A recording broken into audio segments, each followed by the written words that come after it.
welcome to this special Mother's Day, Mothering Sunday, actually for the people in the UK, because I know it's not the same. I just can see Brother Omawali's face going quiet.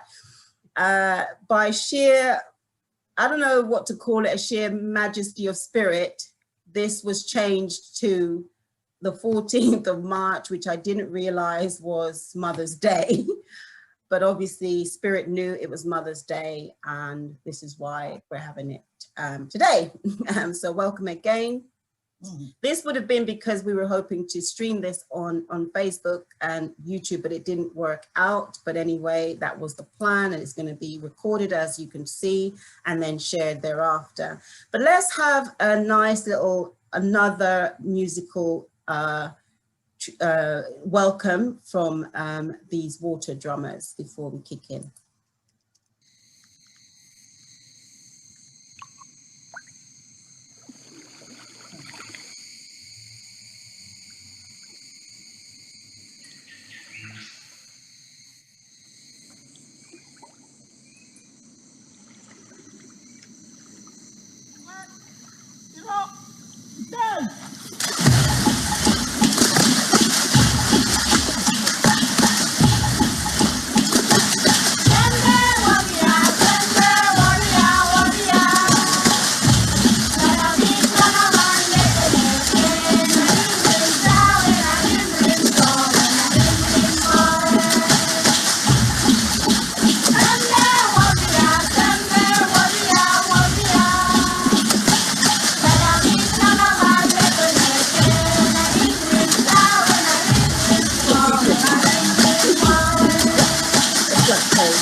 Absolutely delicious. So they're these people from Vanuatu. That is absolutely lovely. I just love that. So again, welcome. And I was explaining before that it's what the women, which they're called Liquindi, and another name which has gone out of my head, and they do this before they go on hunting ventures, and this is to ensure their success. So yeah, so very much again, welcome. We're going to also ask Brother Okomfo Kofi, Brother Sankara. I know him as Brother Sankara before I knew the Okomfo Kofi bit, so that's why I put everything in just to cover my tracks. To offer up a prayer to Mami Wata before we start. So Oda Mankamata Nanumo, Oya Nawuni Mouse of Velisa, Mama Sasaya, Mother Earth, and Sa. Nana Tigari, who I must greet first. And Sa. Mami Wata, Mami, Obo Rose, Lady Rose, Mami Wata, my mother, and mother to all.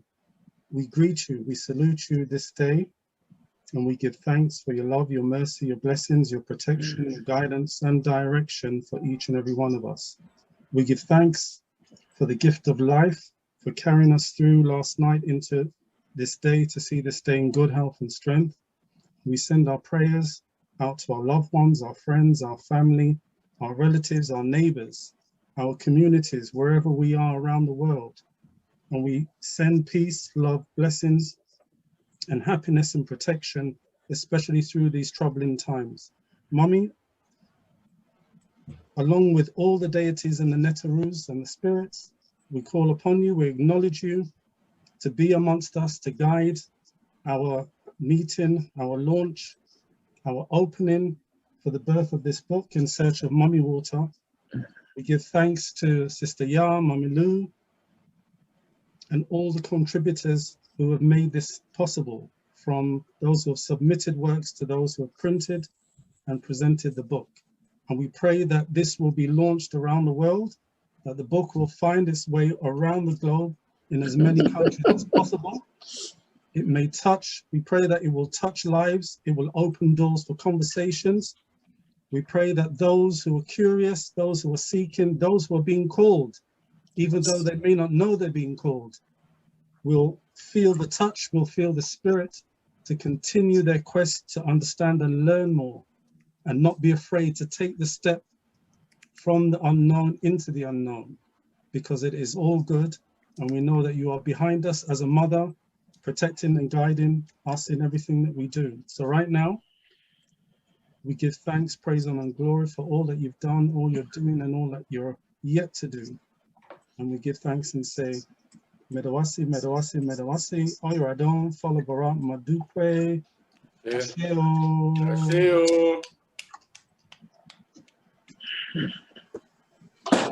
Asheo. Asheo, Asheo. Thank you, thank you. Ashe, Ashe, Ashe, Medasio. Thank you, Brother Sankar. Okay, my pleasure. Okay, good. Baby. I don't know what that feedback was, but you can unspotlight Okay. and mute wherever that sound is coming from, please. Please mute yourselves. I'm going to say it one more time and sound like a sort of school teacher. Please mute yourselves, participants. Thank you. Okay, thank you. We were hoping to have Baba Menez de Griot to do this next bit, to say a few words. He might be floating around and on, but I doubt it. I haven't seen that communication from him. But in any case, Baba contributed this, the inside of the book cover. But Brother Sankara is still on Spotlight. Can someone unspotlight him, please? 15 minutes left. So, yeah, and maybe spotlight me. And yeah, so this was the inside cover that you're seeing a bit of there. Baba Menez is a comfort practitioner. He is a spiritual practitioner in the Ifa tradition. He is you know, so he is a master drummer, and so he's also my spiritual mentor, along with, I discovered this photo today when I was looking for one of him. Professor James Small is also somebody I consider my spiritual mentor. I've not personally met him, whereas I have met, obviously, Baba Menez. And yeah, and he was talking in his opening about the connection with Yeye Osun, Mami Osun, and what we in Guyana call Black Wata Mama or Blackie Mama, Mami Wata or Wata Mami. Yeah, so he was talking about that and making that connection. And I although I know about that, it's all universal and it's all, we have the African versions and we have the Caribbean version. I wasn't aware quite that this was the terminology that we use. So I'm thankful to Baba for that. And I do hope that he makes it onto the call at some point. And Nicole, I don't know. It's a beautiful photo. Yeah. Yes, it is. Hello, Molly. I don't know whether Anthony Joseph is here. Oh, let's see if he's, I'm like, oh, what's his name? If he is on there, can I just type his name up here? Is that But while you're looking for him, maybe what we can. I am here, yeah.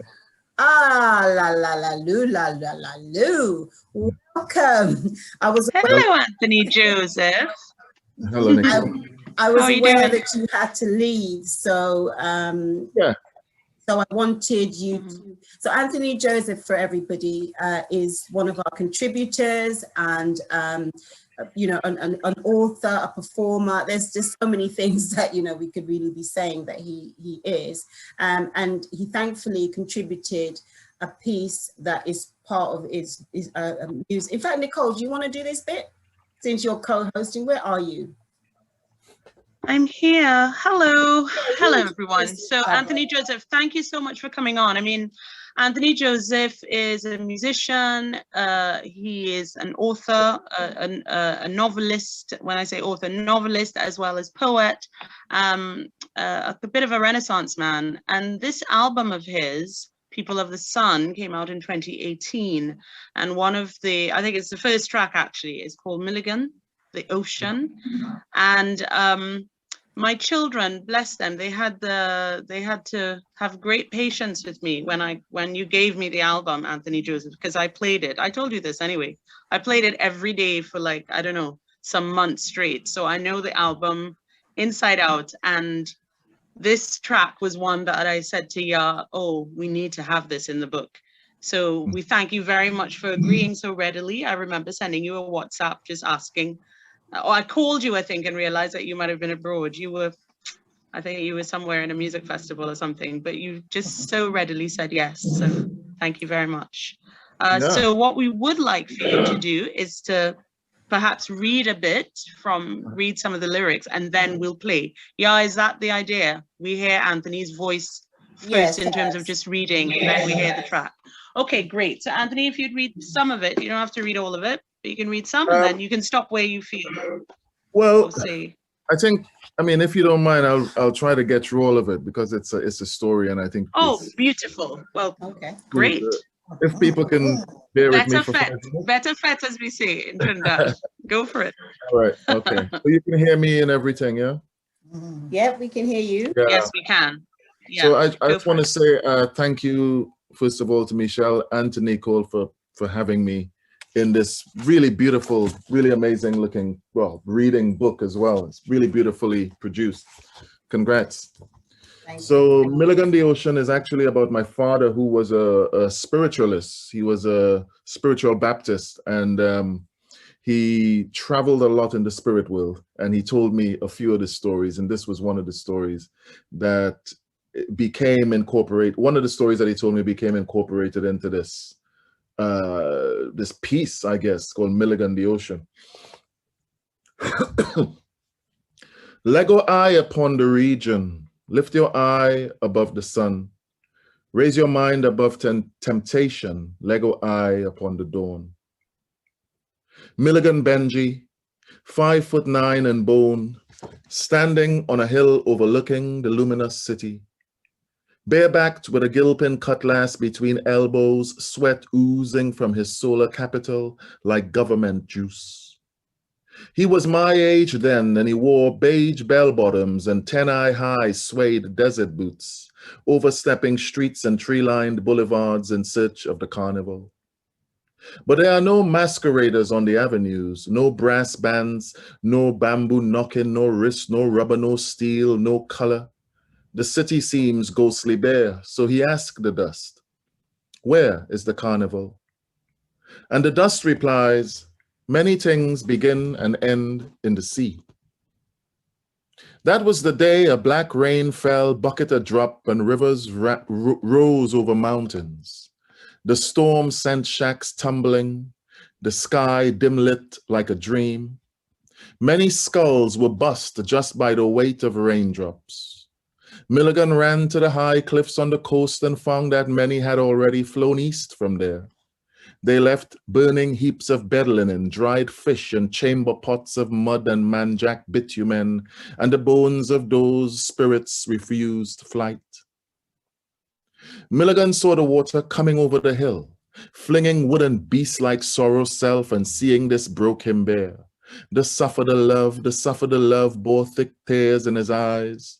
But you see, my Milligan, he was a black heart man, never fearful. He unlaced his boots, he removed his sterling silvers, then he bent his head in meditation at that steep brim between the Gulf and the sea-swept hills. He had saved many lungs of breath by then. In a sack he hid under his armpit, and so he just up and leapt into the sea below. Movement that goes, movement that flows, movement that flows, as your life goes, would you ever save me?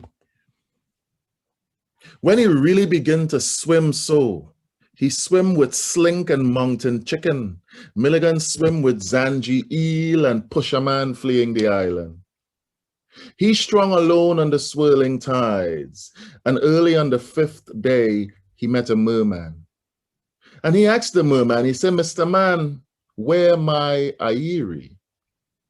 And the merman replied, Airi dissolved in the flood like sugar in saliva, only fragments remain.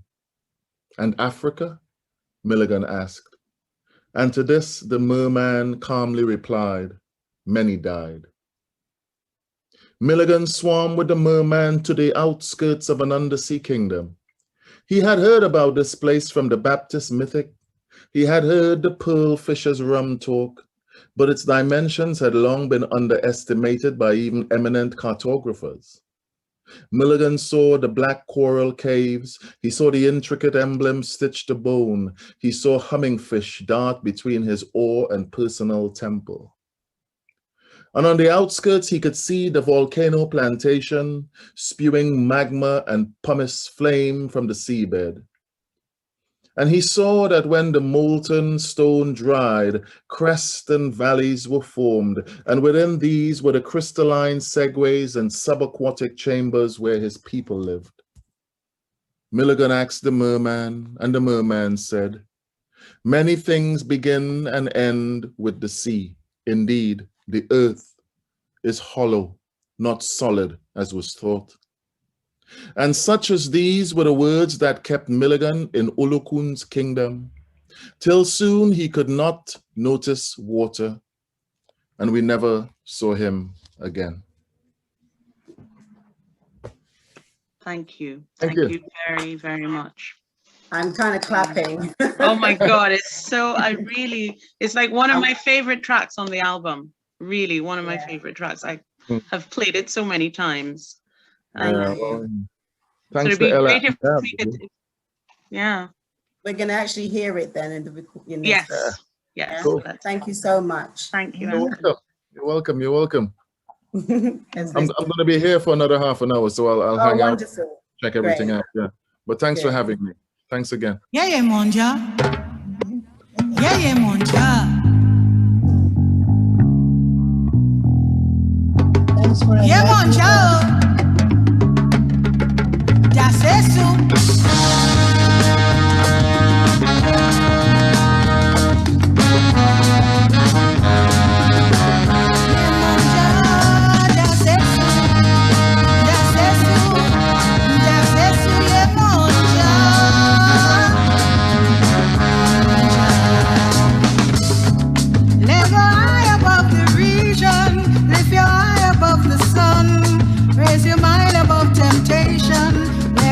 Upon the dawn, let go high above the region, lift your eye above the sun, raise your mind above temptation, let go high upon the dawn.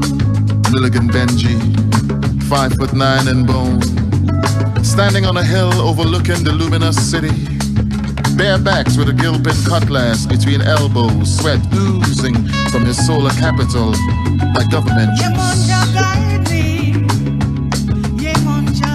He was my age then, and he wore beige bell-bottoms over 10.5 suede desert boots, overstepping streets and tree-lined boulevards in search of the carnival. But there were no masqueraders on the avenues, no brass bands, no bamboo, no wrist, no rubber, no steel, no color.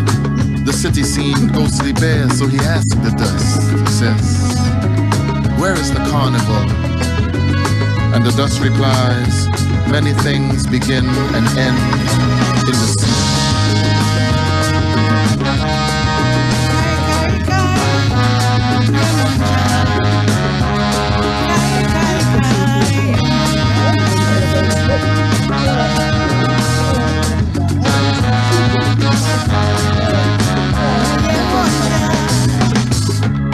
That was the day a black rain fell, bucketed drop and rivers rose over mountains.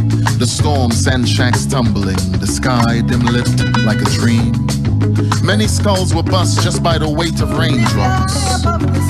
Milligan ran to the high cliffs on the coast and found that many had already flown east from there. They left burning heaps of bed linen, dried fish in chamber pots of mud and manjack bitumen, and the bones of those the spirits refused flight. Milligan saw the water coming over the hill, flinging wooden beasts like sorrow's salve, and seeing this broke him bare. The suffer the love bore thick tears in his eyes. But you see, my Milligan, he was a black-heart man, never fearful. He unlaced his boots, he removed the sterling syllabus, then he bent his head in meditation at that steep brim between the Gulf and the sea-swept hills. He had saved many lungs of breath by then. In a sack he hid under his armpit, and so he just up and leapt into the sea below. Movement that grows, movement that flows. Movement that flows as your life goes. Did you ever save me?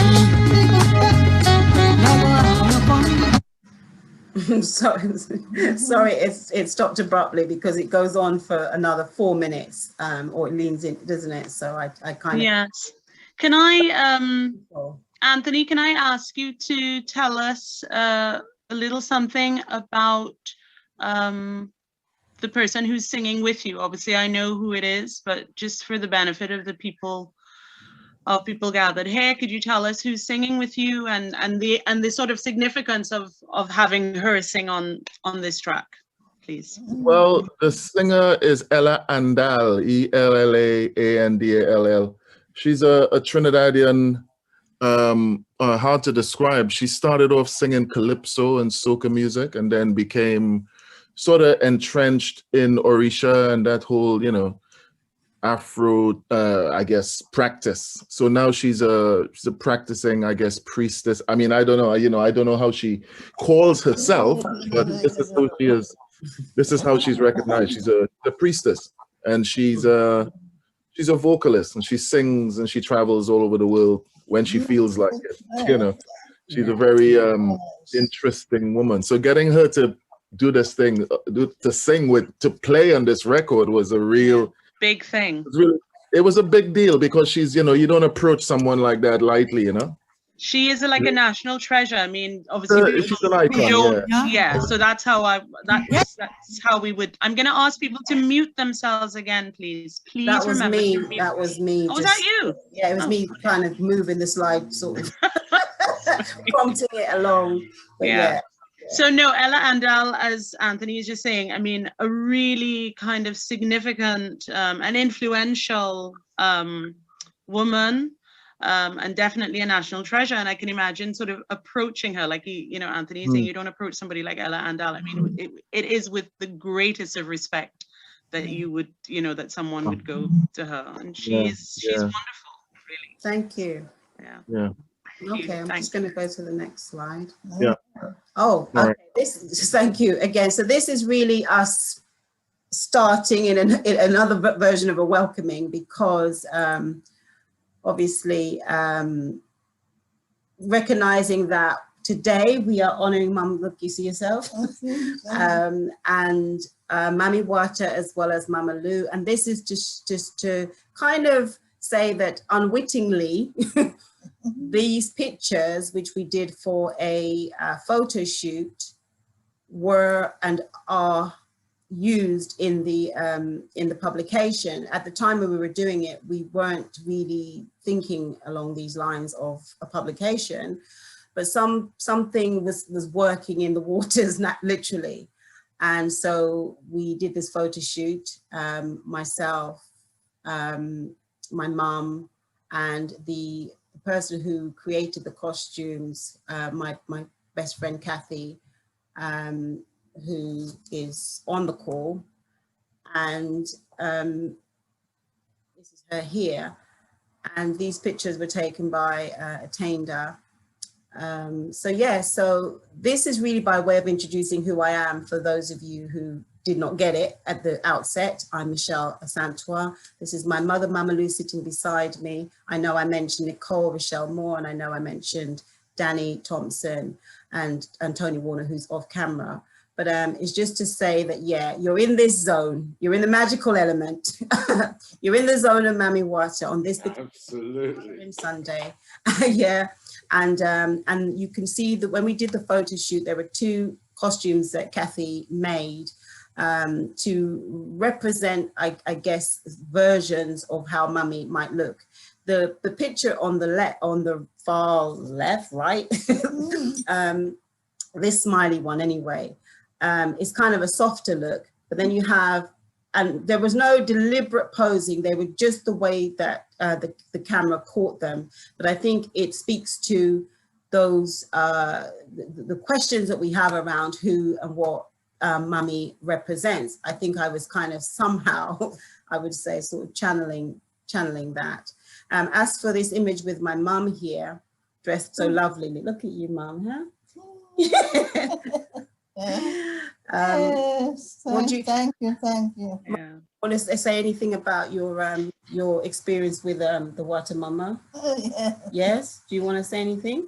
Not too much. Not really. Yeah. Do you want me to tell them? Yes, you do that. So yeah. So in any case, I've done a publication where my mum is the subject of, and in there she talks about actually having this vision where she sees Water Mama, and I would imagine that Water Mama, the way she describes it, looks something like this version, but perhaps not with all this fancy looking clothes, more the what Mum calls the Hassamuk from the Black Waters, the Blackie Mami Wata, which we'll come to an image of in a minute, and yeah, she had a kind of a discussion or an interaction with that water. That Mami Wata anyway, and so she's had a kind of a hidden relationship with Mami Wata, but they have evolved that somehow. That's all I think I can say for now. And yeah, and now this is where we obviously welcome you. This is if people were going to be on Facebook and YouTube, to welcome you and all of the contributors. I know you've probably already done this, but as many of you who are on, if you could put your names in the chat. Some of you have said where you're coming from, but it's really great so that we get a full appreciation of the internationalism of this day. I'm going to scroll along because I'm also managing the recording, so I'm going to scroll along. And I think most of you who are here have already said where you're calling from, but if you haven't, please do that. Let us know. You know, where exactly you're zooming in so that we know. Danny and Nicole, do you want to big up some of them, the others who are from, so for example. Yes. Yeah, go on. Oh, let me oh gosh, there's someone from Guadeloupe. Wow, it's going quickly. The chat is moving fast. Okay, right, so who's from Guadeloupe? Yes. Right, we got it's going very quickly. We've got Sister Bless from London, Clara from South London, Jamaica. Inez Kai, I hope I'm pronouncing that correctly, from Guadeloupe. It's going very Hail up. Yeah, hail up. Yeah, based in Ireland. And then welcome. Paul Henry Alexander. And then we're artist. from Guadeloupe as well, they say. Yeah, those we'll ask specifically the contributors now. So I will. Okay. We'll go to the next slide. Hold on. Before you do, may I? Because we have I'm not sure how to pronounce the name. My Sotagri. Wow, you really stopped for a name that you can't pronounce yet. From the Czech Republic. Czech Republic. Oh wow, yeah. Prague. And we have another Valerie from TNT. Valerie from TNT, Trinidad and Tobago. We've got Melissa from Florida. We have Donna Marie Trini. We've got Donna Marie. This is my sister. Oh, we've got plenty of Guyanese. Guyanese, they done dropped theirs already. They didn't put themselves in the chat from time. We got Imani Rose. Thank you, Donna Marie from Trinidad. Hey, Keshav. And Imani Rose from the Bay Area, California. Ooh. California. Oh, wow. Okay, yeah. I can see. Got from Guadalupe. You said that about 1 million times. Oh, no, we got different. No, there are more people from Guadeloupe. Oh, I know. We've got Kafeli or Kafele from Tallahassee, Florida. Oh my gosh. All right, I love this. Of course, And Anthony of course, Joseph we from have London. Sister Jackie Lewis from Costa del Catford. From Costa del Catford. Welcome, Sister Jackie, for tuning Yeah. in. Thank you, Sister Jackie. We have Thomas, Nadia from Roland. Jamaica. We have Nadia from Jamaica, greatest island on Brilliant. the Duke, planet. you made it on. Duke Boa, brilliant. Keisha from Guyana. And we have Keshav from Guyana. That's right. Lovely. Greetings, Leanne Right, from Uncle Jamaica. Henry, You Uncle do the rest, Eric. Nicole. You do the rest. I can't. Regine Romain. Where's Regine Romain? Oh gosh, I can't see. Uncle Eric, welcome. Claudine Shepherd from Trinidad and Tobago. Artist Maxine Ellis from London. Ellis.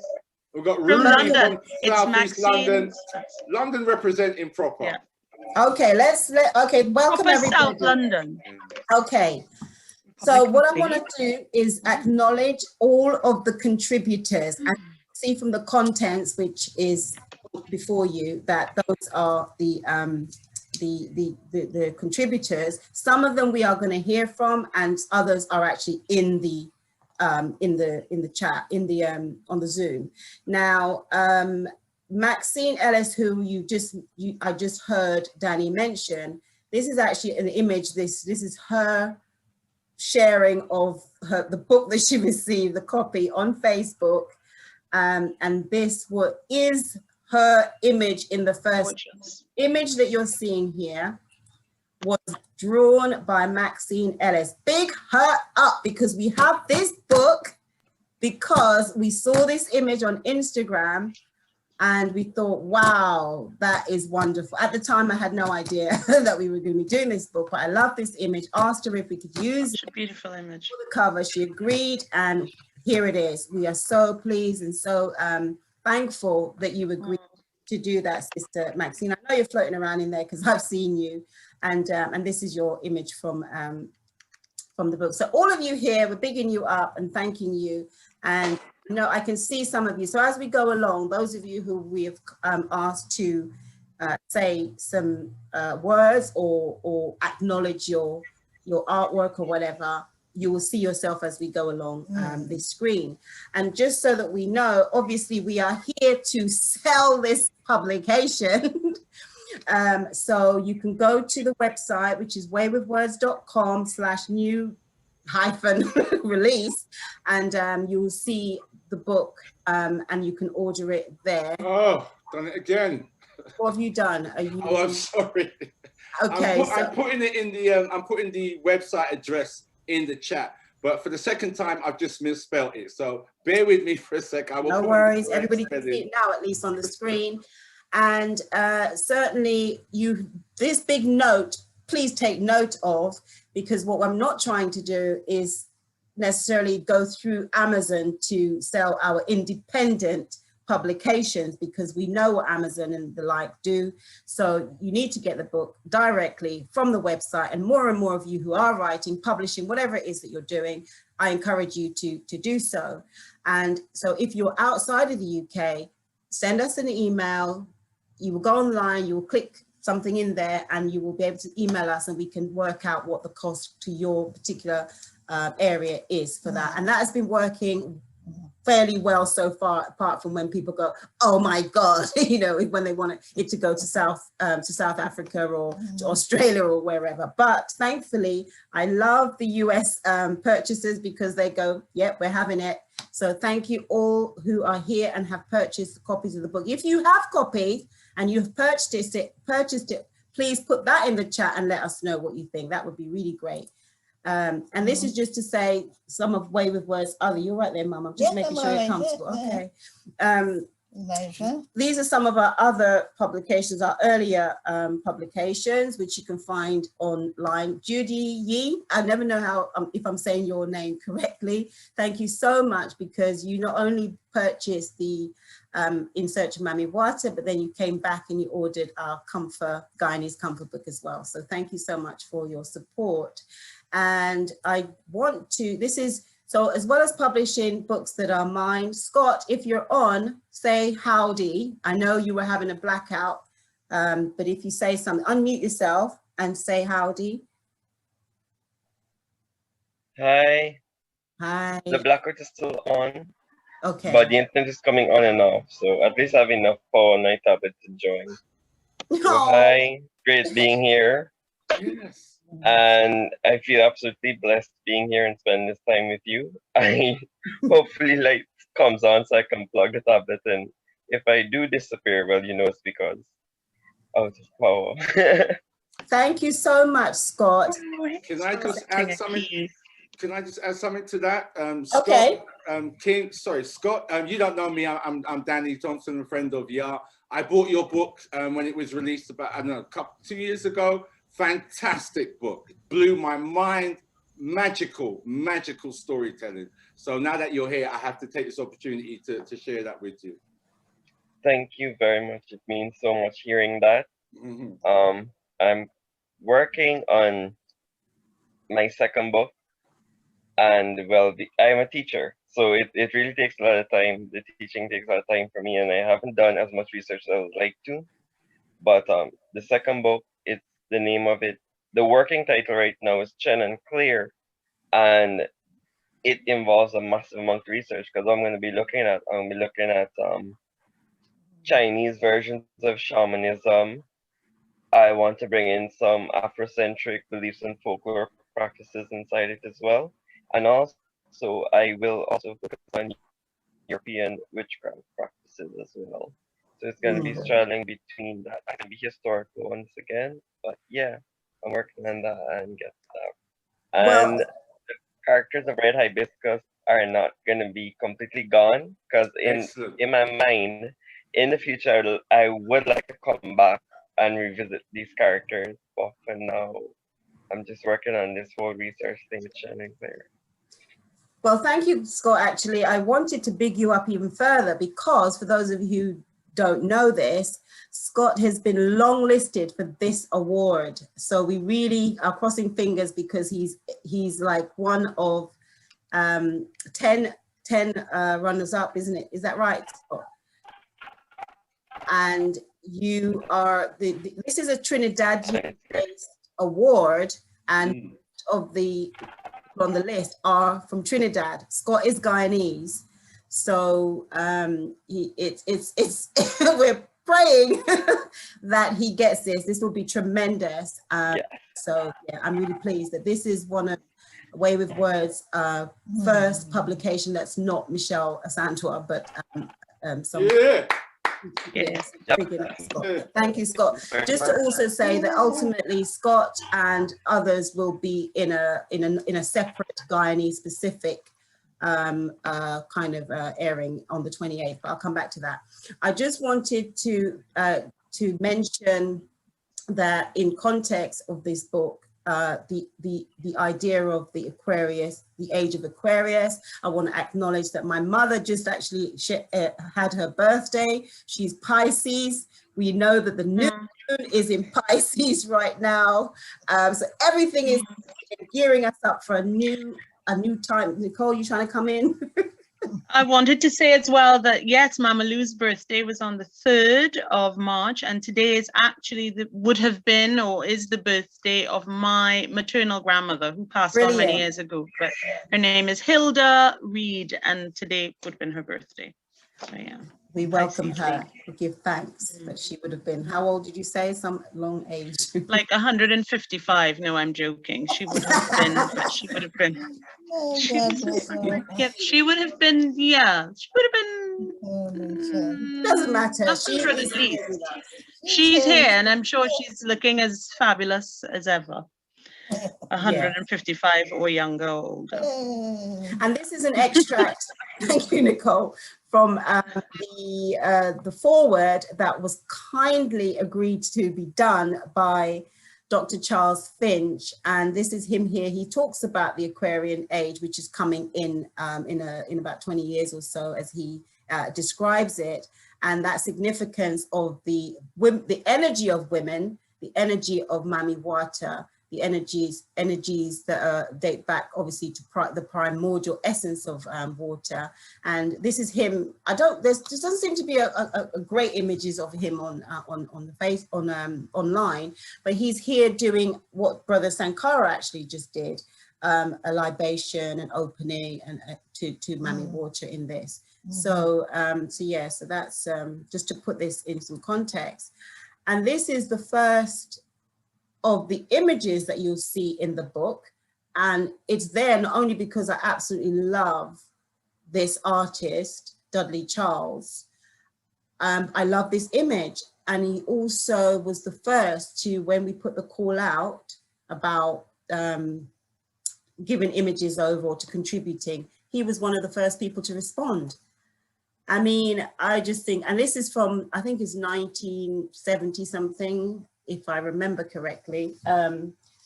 Absolutely stunning images that he has. So if you don't know who this is, you really need to go and check him out, look him up. But he will be appearing. Juanita, can you come in now, please, if you can hear me, see me, about Guyana Speaks event? Is it still happening? Yeah, so it's on Sunday the 28th of March, and ironically, we'd been planning to have Dudley Charles anyway. So that's going to be a major part of it. You're basically taking up half of it with all the speakers from Guyana, and then also with Guyanese backgrounds, I should say, and then also Dudley Charles will be interviewing him on his art and his art practice.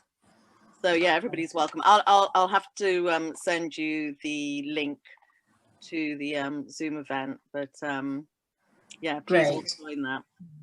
Thank you. And I'm just, Juanita's kind of being, but Juanita is also in the publication, and she's my god sister, and she is also a very much a child, I would say, as we all are, of Mami Wata, and so she has some poems in there. So when we meet up on the 28th, you'll get to hear some of her contributions as well.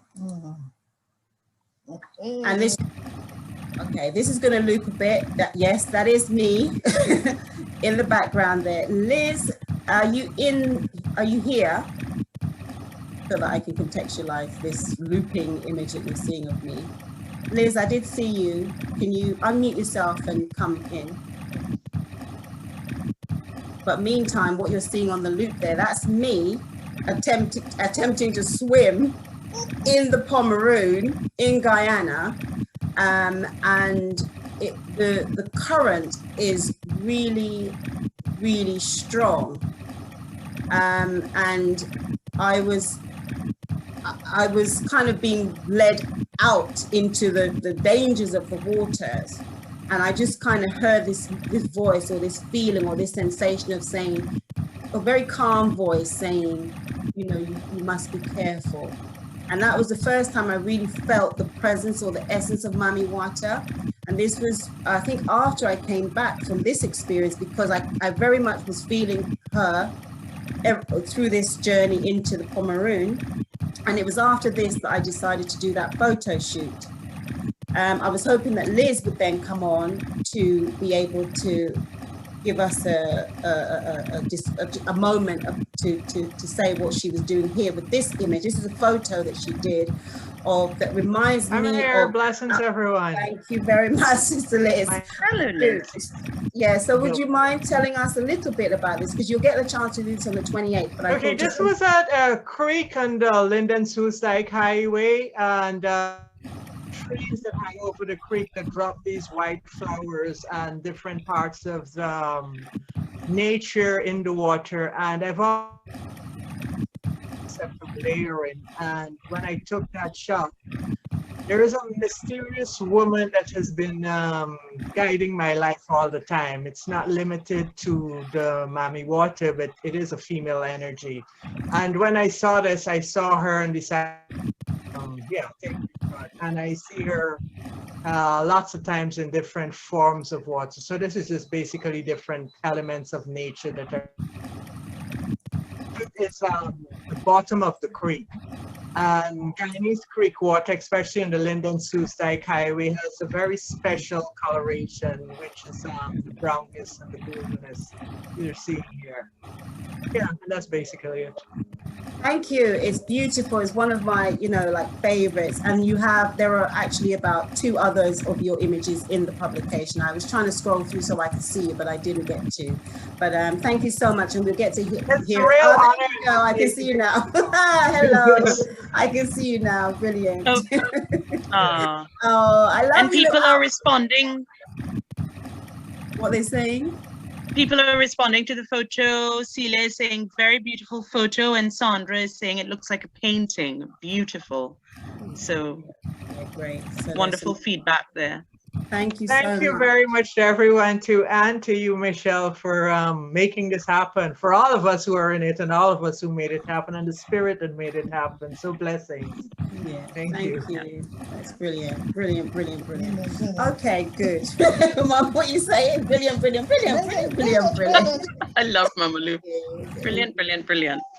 Right, let's move along, because that's just me, just on a loop, Danny. Brother Sankara, Comfy Sankara, I thought you might just pop back in briefly, just because you kind of did your prayer, but ultimately you are a priest of Mami Wata. Where are you going? I'm trying to get you back.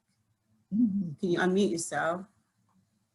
And I just wanted you to maybe just briefly say something about that. Not the whole journey, because we want people to buy the book and read that excellent article that you're talking about, that journey. But yeah, just something. Greetings, everyone. What can I say? I guess my connection with Mami was one of a big surprise. The title Okomfo means priest in the Akan language of Ghana. So I was actually initiated into a different spiritual system. And my father, who trained me, although I knew he had many deities or spirits that was working with him, what I didn't know was he also had Mami Wata. And I found that out when the connection from Mami kind of manifested and came through on a visit. Well, just before I went to Togo, I was in Ghana, and my spiritual fathers, who passed, his wife had a dream about him giving me a bottle of water. When she told me the dream, I didn't have time to stay and talk, because the following day I was meant to go to Togo for a festival there. And it was when I went to Togo and witnessed the festival, which happens every September. And if you can get to Ghana and get across to Togo, it's a huge festival that has been going on for about 400 years, and people from Nigeria, Gabon, all over come to Togo for this festival. So I was blessed to get access to the festival, but it was after the festival that someone, a woman who was possessed, basically approached me, and the full story is in the book, but she approached me and greeted me, and basically told me that Mami Wata was standing behind me, or a mermaid was standing behind me, even though my back was to the wall of the compound, that I was actually standing and watching what was going on. So it was after some consultation was done that it was confirmed that Mami Wata had been kind of spoiling one or two things in my life, especially around relationships. And it was Mami who was calling me and I wasn't listening. And so now she manifested through that. And then when I went back to Ghana to tell my spiritual father's wife what had happened, she then confirmed to me that my spiritual father also had Mami Wata. So the dream that he was passing it on to me also kind of reinforced the whole process of what I experienced. So it was really a shock, because I'd never seen an image or anything to do with Mami, but apparently he had a special room where his Mami Wata was kept. So that just kind of really was a blessing in a way, and a really nice surprise, because it wasn't anything that I was going after. Some people, they move for different deities, different spirits to acquire with them, but I wasn't looking for Mummy, but you know, Mummy made herself known that she was calling me. So I heeded the call and eventually did my initiation to receive Mummy, and haven't looked back. And then I was also blessed with my wife in Ghana the year after all of that happened. So I'm really thankful to be a son of Mummy, and with the blessings that I've received since, I just have to give thanks. And yeah, just acknowledging that, you know, we are communicated to in different ways, and sometimes we may not really understand it, whether we're dreaming and we don't understand the dreams that we're having. But if we just, you know, if we connect to, if we're not afraid to connect to one or two people who maybe can help us to understand when we're being communicated to and what's been communicated to us, then, you know, the things will manifest and come through a lot clearer, basically. Yeah. So yeah, that's roughly my condensed story and experience coming into Mummy's embracing. Thank you so much for sharing that story, and it was beautiful, and it, you know, it kind of was crystallizing so many different things in my mind, and certainly Sister Nicole's, I know, around the call-in, the initiation process, and certainly relationships as well. And I'm trusting that it will do the same for those who purchase the book and have the opportunity to read your article. So thank you so much for contributing. And last minute.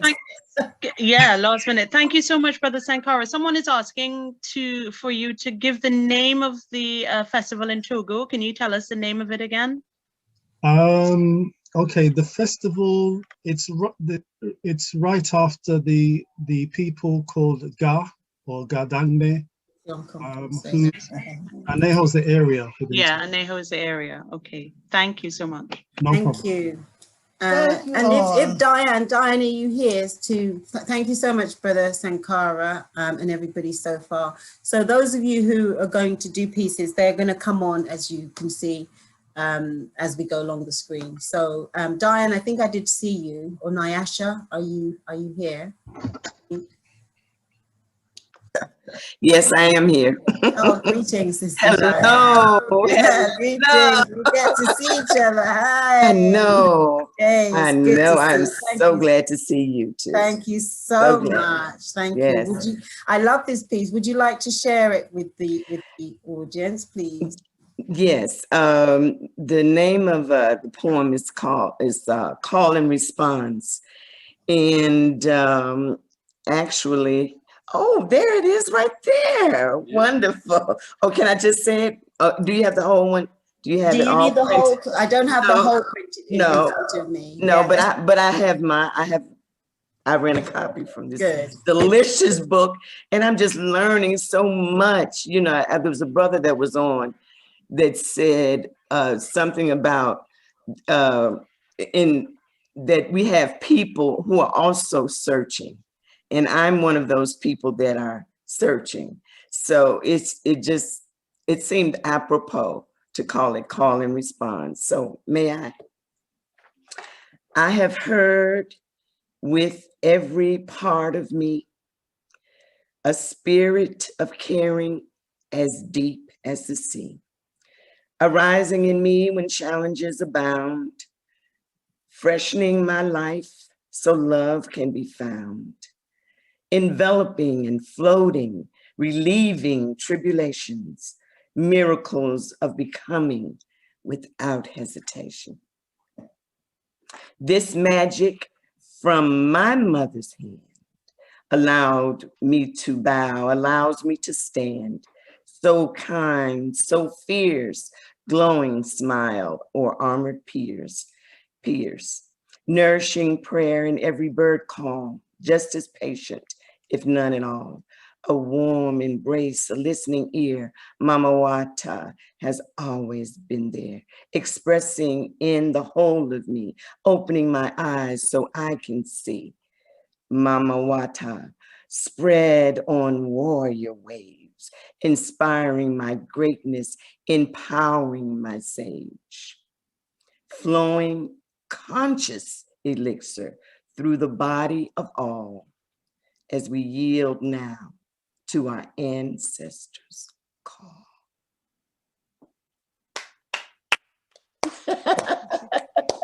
Oh, Thank you. Oh, you can be clapping in the chat. Oh my gosh. Oh goodness, goodness, Thank goodness. you so much. Oh, and thank That you, is Michelle. just Thank you so much. And your Thank team, you. the people who've been working with you. Thank you. Yes. Yes. Thank you. And for ordering the copies. Oh and yes, everything that for my you've done. kids. Yes, yes. For your children. Yeah, that's brilliant. Thank you so much. That's beautiful. Beautiful. Sorry, can I just say a couple of things very quickly, Sister Michelle? Who's that? Sorry. Brother Sankara. Okay. I forgot to hail my mother-in-law, whose birthday was on the 6th of March. And my mother's birthday is this Thursday, the 18th of March, and she'll be 87. Ooh. Oh, happy birthday. And just to add that my wife also has a very big water spirit, and her family are spiritually connected very, very highly. But my wife has a very powerful water spirit, the whale. And again, I didn't know that until we, you know, united and then began sharing where we're coming from and stuff like that. So I just wanted to finish with that. Beautiful. Thank you. We're getting some wonderful feedback to the poem. Just read. Tamu says the vibration of the poem was beautiful. Don Marie says thanks so much for sharing. Tefele, right, everyone's of course awesome. So amazing, awesome, wonderful. It's just, and Sister Jackie says beautiful poem, very feelingly read. So thank you again so much. Thank you so much. We have these two beautiful images. I'm trusting that Shannon is here, Shannon Little, and Katie, are you here? I think I did see Katie. I'm not sure I saw Shannon, but Katie, if you're here, let us know. I certainly saw.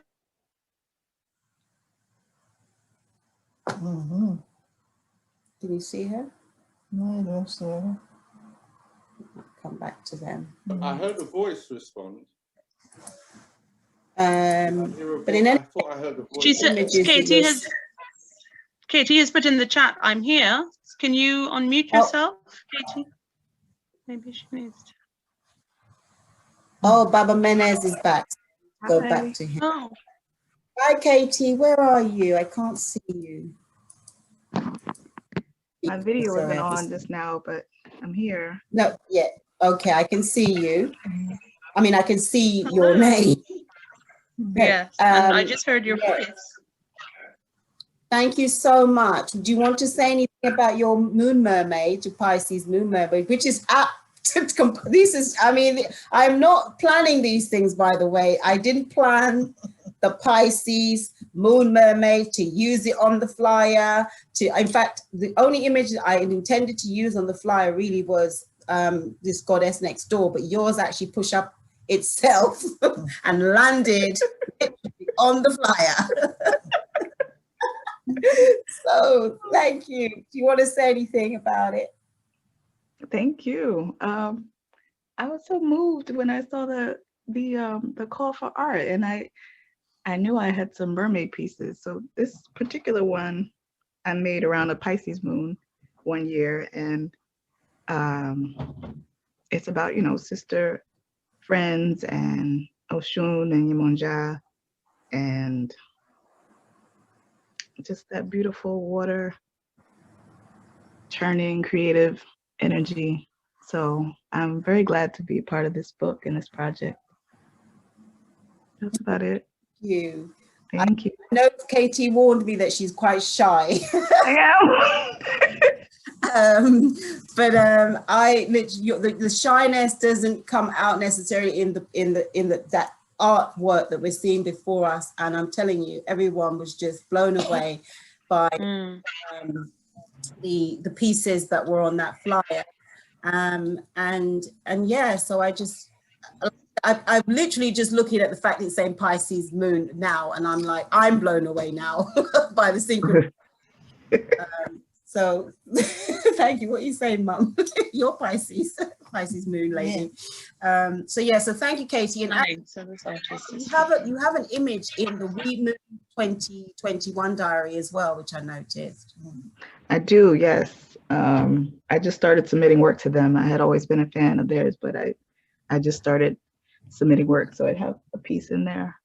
Yeah, so that's 2 pieces of your work that's been published this year. That's amazing, right? Yeah, thank you. Yeah, very happy. Good. And I don't know, thank you so much, Katie. I don't know whether Shannon, you can see Katie, is that on there where they can follow you, they can see where you are? How would people get hold of you or get hold of your work? You can always go to my website, it's infiniteartworld.com, or you can follow me on Instagram is @KTInfiniteArt. Okay, brilliant. Thank you. Thank you. Thank you. Shannon, are you there? I know Shannon was saying that she teaches, or there was something that she might not, but we might get back to her. But before we do, or while she's coming on, I just saw Baba Menez. And I want to go back to him before he disappears again. Anyone is Baba? Here he is. Baba, he says, Mama, Baba, Mama, Baba. I can see you. You have got your mute on. I don't know if you can unmute yourself.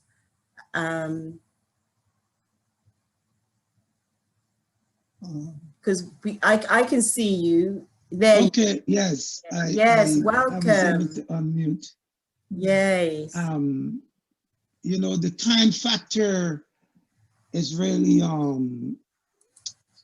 because I think it went back an hour in America. I think somehow I think it went forward or went back an hour sometime. Anyway, I am happy to be here.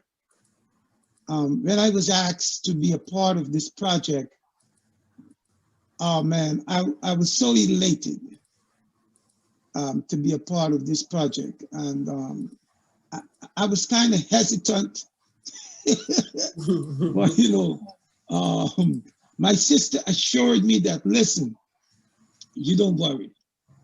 I need for you to be a part of this project. And I said, okay, all right, I'll be a part of it, and I'll express myself the best way I could. You know, even before I go much further, I would like to say that I would like to recite an Odu from Ifa.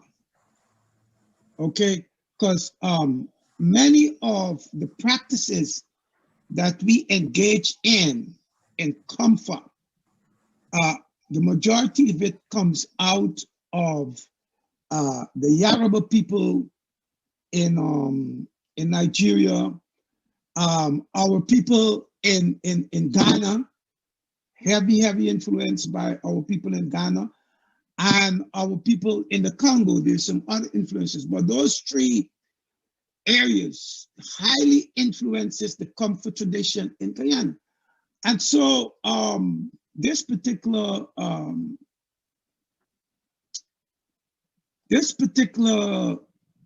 Odu that comes to mind, it's called Ugundo Owonrin, and it speaks about tradition.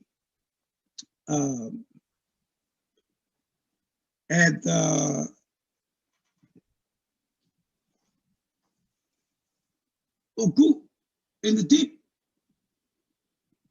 Oh wow. Give me a minute. Let me catch my breath. It's all right. You take your time, Baba. The ocean is filled to the brim. The lagoon is filled to capacity. Alassane is going to Asan. Alassane is going to Asan. The elders looked over the matter and saw that it was no longer feasible. So they pulled their moustache over their faces and pulled their beards firmly over their chests.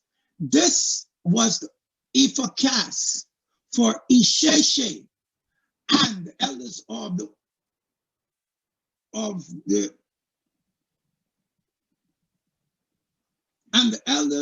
Oro cult in Ili Ife. What is once Isheshe? Olodumare is once Isheshe. It is Isheshe we ought to appease before appeasing any Orisha. Once Ori, once divine essence is Isheshe. It is Isheshe we ought to appease before appeasing any Orisha. Once Iya, mother, is Isheshe. It is Isheshe we ought to appease before appeasing any Orisha. Once Baba, father, is Isheshe. It is Isheshe we ought to appease before appeasing any Orisha. The male genitalia is Isheshe. It is Isheshe we ought to appease before appeasing any Orisha. The female genitalia is Isheshe. It is Isheshe we ought to appease before appeasing any Orisha. Isheshe is the father of all Itutu. It is Isheshe we ought to appease before appeasing any Orisha.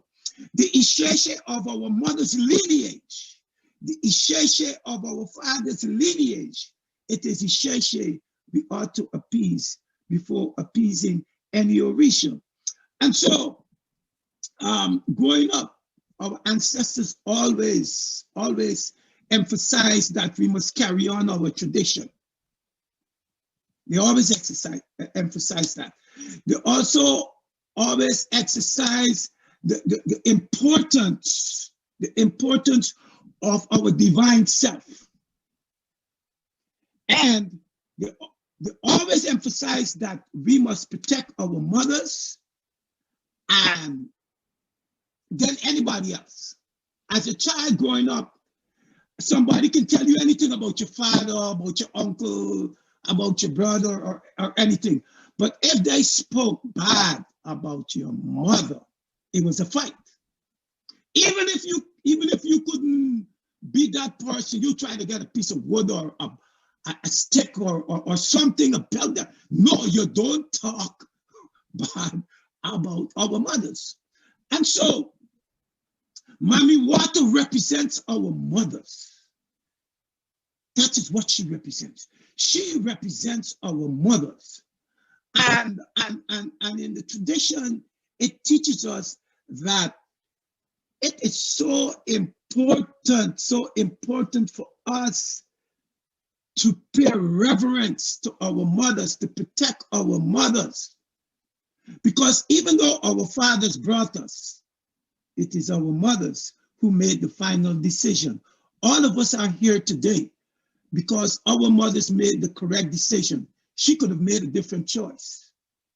So we all here, we all having this experience because our mothers chose to make the correct decision. And so Mami Wata is revered in the Comfort tradition. I mean, even when we did not fully understand all the other things because of what we lost, we always went to what we call the Blacka. In Guyana, when we go to the river, we call the river the Blacka. Yeah, that is what we. And so, and we take what we have to take, and we grew up with all of the stories of the mermaids and finding the comb and all these different things. But Blackie Water Mama, who come from a river bottom, carry me safely across Kanji Water. Carry me safely across Kanji Water. Carry me safely across Kanji Water. Down in Nigeria, them call ya Yemaya. Carry me safely past Kanji water. India, them call your mother Ganga. Carry me safely cross Kanji water. Yay! Thank you, Baba. Thank you so much. Thank you. I was trying to find the one that we did, which is called Open Ganda Mermaid Come. Ashe. But I couldn't locate it. But thank you so much. I'm glad you got on, and I welcome you. I know the time differences, you know, are there, and I'm really pleased that you were able to join us. So we're just trying to move along with some of the other. I don't know whether Shannon was here, but yeah. Well, let me just say, on the 17th,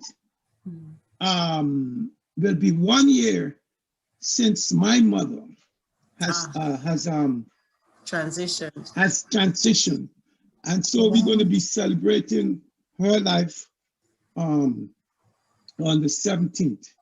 So yes, I'll look out. So I no longer have the joy that you are enjoying right now, many of you, and I see Mama Lou is right there next to you.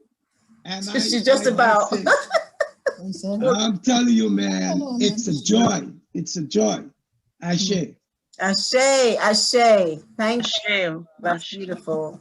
Yeah, well, we'll come back to Shannon if she's here. But meanwhile, we know that Carol, Henry, Alexander, and Omawali Jesse Alexander is here. And if they could make themselves available to do the reading, and then Carol could maybe speak to her piece that's before us here. Brother Omawali, Jesse, thank you. I saw you right at the beginning, so I know you're there. Yes, I'm here. Can you hear me? I can hear you loud and clear. Beautiful. Excellent, excellent. So I'll just do the short one. Water Song. Thank you for, first of all, for publishing our work. It's beautiful. I love this book. I've been going through it. This is great. Water Song. This is holy water. Some will drink and be healed. Some will drink and have their thirst quenched. Some will drink and remain sick and thirsty. This is holy water. Drink your faith and be changed. Thank you. Thank you. You have another one that's short, though. Do you want to do the other short? Yeah. Sure. The water goddess wants to know. Oh, yes. Thank you. In my dream, I wake up with the water goddess in bed with me, naked, radiant like a young mother. She asks me if I want love or porn. I wake up before I can answer. It's so beautiful. It's just so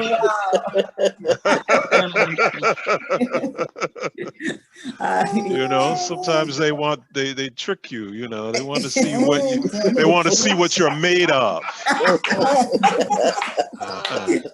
So like they say around here, you better come correct. Yeah. Absolutely. Thank you again. Thank you. All right. So Carol, would you like to talk us through this lovely piece? You have a couple of pieces in the book, other than that. Sure. Well, greetings to you, Michelle, and your mother. So grateful to be with you in this beautiful community today. And my name's Carol Henry Alexander. And I'm so appreciative of everyone who worked on this project and proud to be a part of it. Thank you. Thank you. You're welcome. This piece, you know, I am a visual artist. I've been a visual artist since 3rd grade. And I always have images and words flow through me. And this piece here, Fear Not, came to me. And I know that it was brought to me by Mami Wata because she walks with me through life. And she's always teaching me in my life, most specifically about the interconnected web of life, and always reminding me of my connection to all living beings in this world and the world beyond where I am right now. And so it's with that guidance that I created this piece. It's probably about 6 feet by 5 feet high. It's acrylic paint on canvas, and it is really a portrait of woman, Mami Wata, Yemaya, me, my mother, my grandmother, my great-greats, the women who have come before me and stand with me now. And Fear Not is the channeling of my love for the water, for my mother, for the woman energy in my life. And it feeds, that love feeds my spirit and my artwork. And so it's interesting that since, you know, I went to college and you know, learned, but really my greatest teachers have been the ones that I've met along my life path, most specifically beginning when I went to Cuba in 1979 to visit for an international art conference, and then again in 81. And that's when I first met the idea of the ocean spirit and the mother spirit. And it was through artists that I worked with and collaborated with that touched me, their work touched me, and I began to know Mami Wata.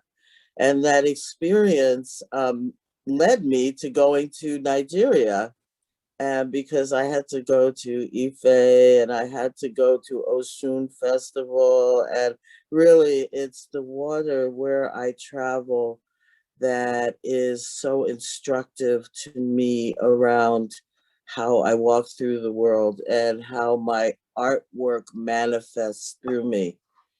And so I'm very grateful for that, for my mother, Corinne Sistrunk Henry, and her mother, Pearl Sistrunk, and my grandmother on my father's side, Elise Henry, and all the women in my lineage, and all my great teachers that have come into my life. So in a lot of ways, you know, this piece and the idea of Fear Not is the reminder of that mother energy that lives in me and that I know will guide and protect me and us through this life. So always honoring that every chance I get. So that's what this painting is about. Thank you so much. Thank you very much for sharing that. That's beautiful, because it certainly reminds me of my mum as well. Yeah. Gorgeous. Yeah, And playful. Yeah, I There's love something it. playful. I'm going to suggest that we have about a 10-minute recess, only because I need to put mum to, well, no, she's saying to bed. And so in the interim, I will invite you all to get a glass, because we've got some other bits to go through, but ultimately this is a celebration. And if we were alive, yeah, there would be that bit that you come through, and there'll be amazing food, and there'll be amazing alcohol or whatever, and you would be grabbing your glasses, and you'd be, yeah, so imagine that. Yeah, and then go and grab your whatever it is that you need to get for this final bit when we come back together. So I just want to stop sharing. I want to thank those who have spoken before, and then I want to welcome you back in about 10 minutes after I put mum to bed. In the meantime, I'm going to share just some tunes so you can listen to. Maybe I'll put the Latif. And can I suggest, yeah, people want to, you know, we can still carry on a conversation in of the course. chat. People want to, you know, share what they're feeling right now, share what they're, yeah, of course, how it's going right yeah, I'm just going to go to the Hey, I'm going to start. Hi, Margaret. Lovely to see you. I only see you on Zoom these days. But yeah, I only see you on Zoom these days. But good to see you too. Soon, yeah, blessings. Hi, everyone who knows me.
within the sacred orature of the Yoruba diaspora, we have an amazing story called Osheotura.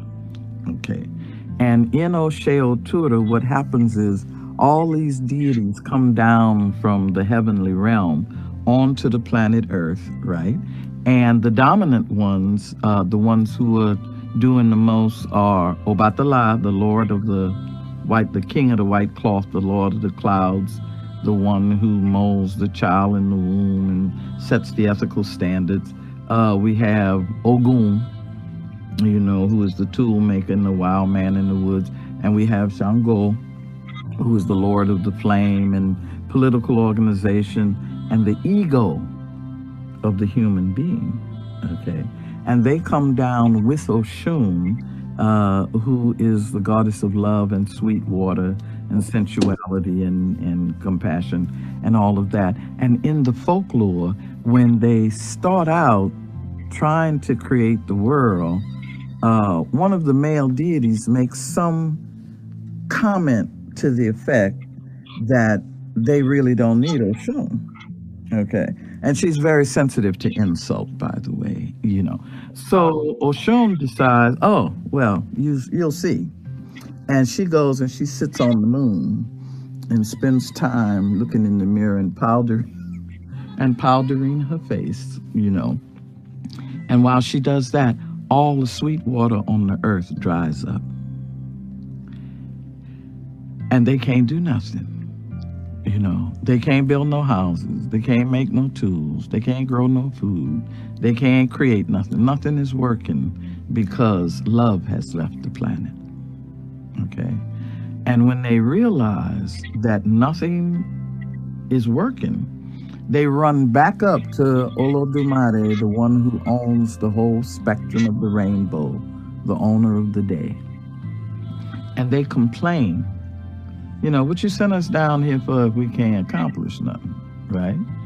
And Olodumare says, somebody's missing from this crew that I sent down there. Where is Oshun? And the comment was made, well, you know, who needs her? And that's when Olodumare summons Oshun from her resting place where she's just, you know, kicking back, waiting for them to recognize what's happening. When she arrives, she explains that they insulted her. They were stupid enough to think they didn't need fresh water. They didn't need sensuality. They didn't need love.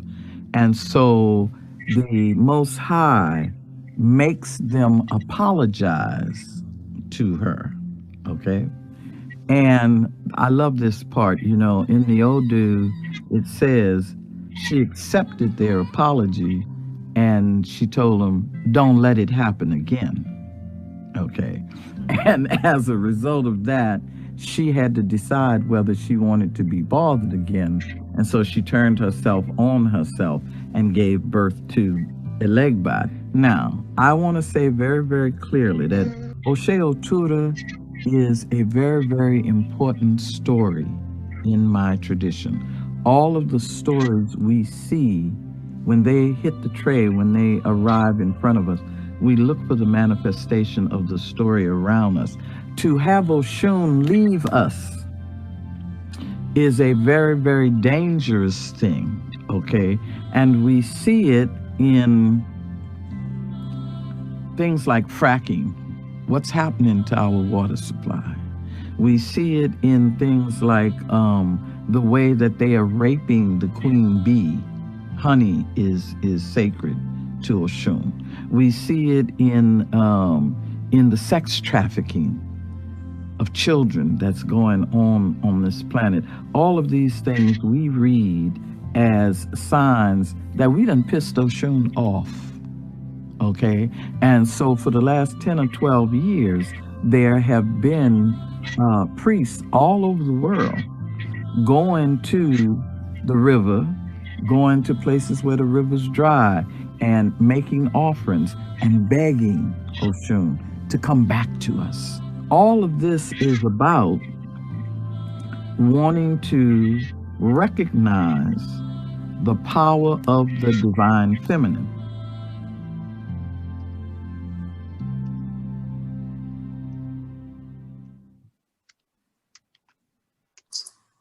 Wonderful. I'm back, everyone, and I'm trusting that you all are too.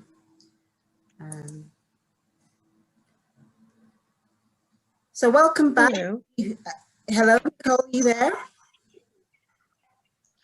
Yes, I am. Yes, Yeah, we're I here. am. We're here. Are you hearing me well? Yes, very well, loud and clear. Okay, great. Can't see you anymore. I'd rather see you, but it's all right.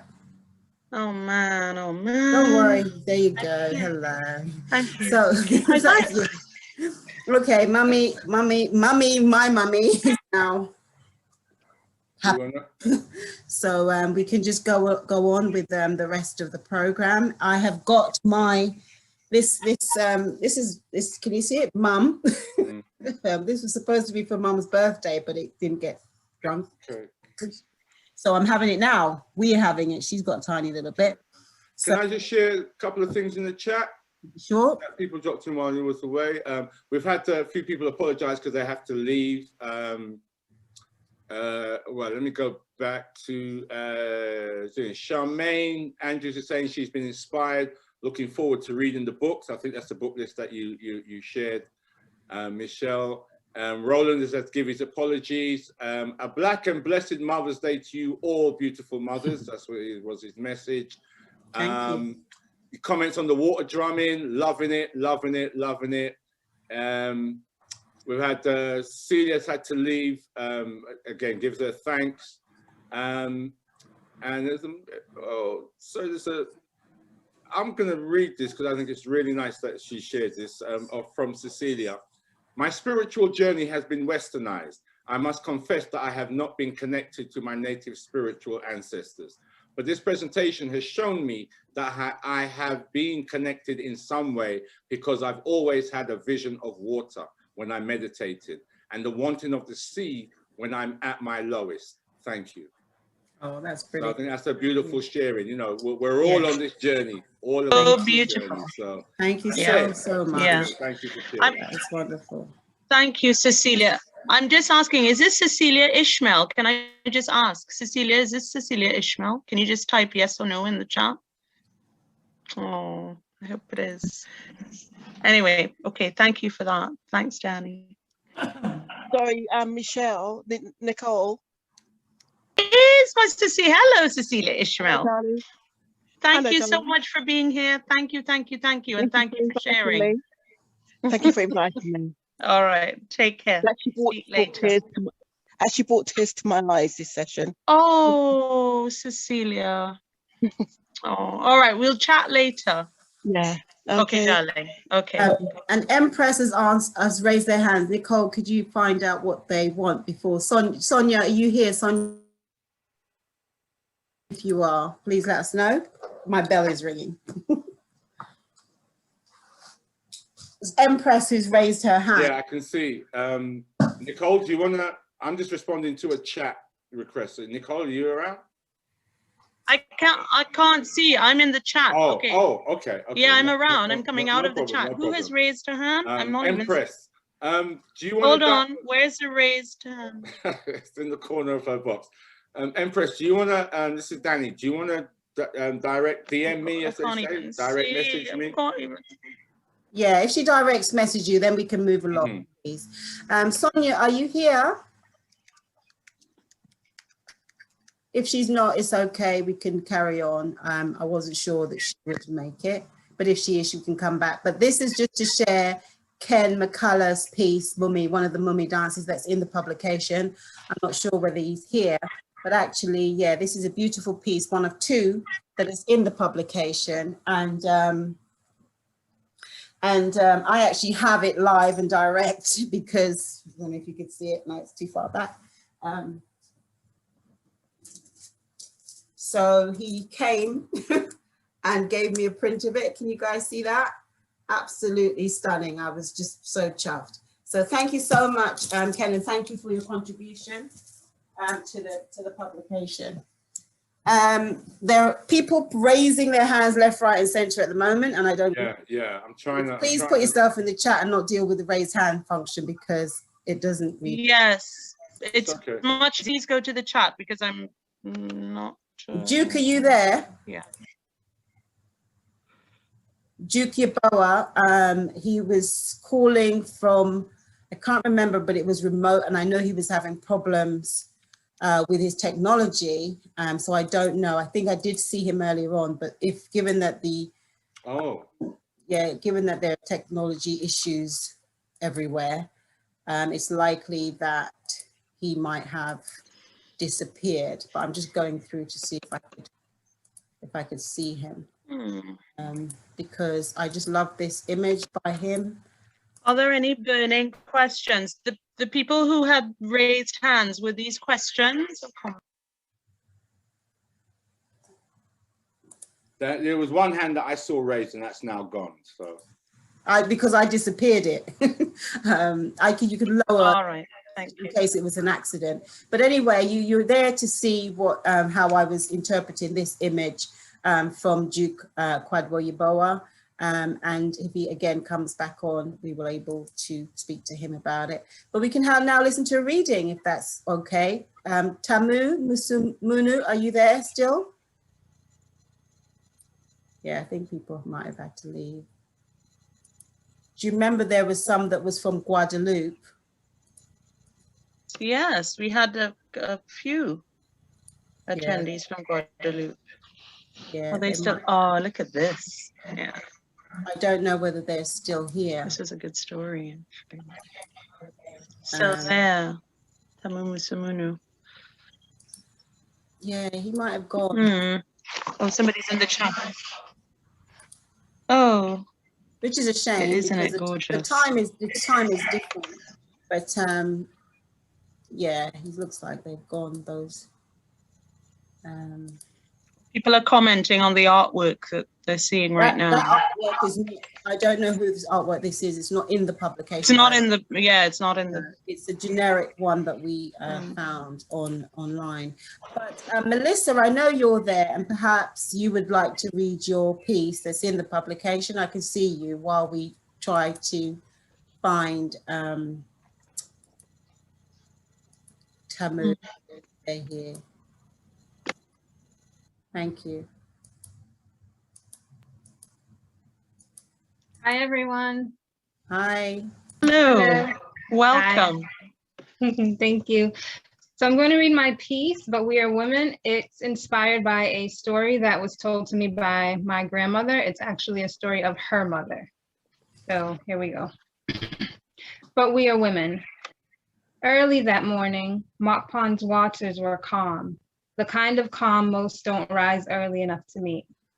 On a rock sat a wondrous woman, hair long and bright, her morning ritual, hair combing, song singing, tail splashing, glistening in the cockcrow sun. Meditations above sea. She didn't hear her coming, my great-grandmother, until she did.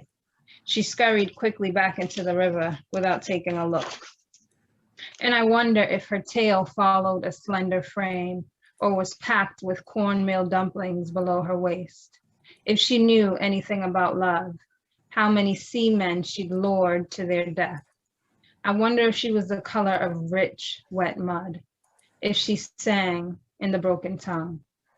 Serena, visions of mermaids etched deep into my memory by ancestors who saw things men say don't exist. But we are women. Great-grand never forgot that morning. Neither shall I. Thank you. Thank you so much for that, Melissa. Thank you. I'm glad you were able to contribute, not only do that, but read it as well. Thank you. Thank you for having me. Yeah, obviously we try to cram so much in, but it's not really even possible. So we skip along because Sister Nicole, this is you. And I know that Marley was on, but he left as well. So what was brilliant about this publication is we had, it was intergenerational, it was familial, it was, you know, it's kind of fluid like that. And And this is one of those. Nicole, do you want to talk us through it? I know Marley's disappeared, or can he pop back? He hasn't disappeared. He's sitting right here, but is shy now about me putting the video on. Oh gosh. Okay, but he's here. I'd seen him earlier. Bless him. Right. Oh, he's just said bye and he's off. So, at least he didn't say shut up.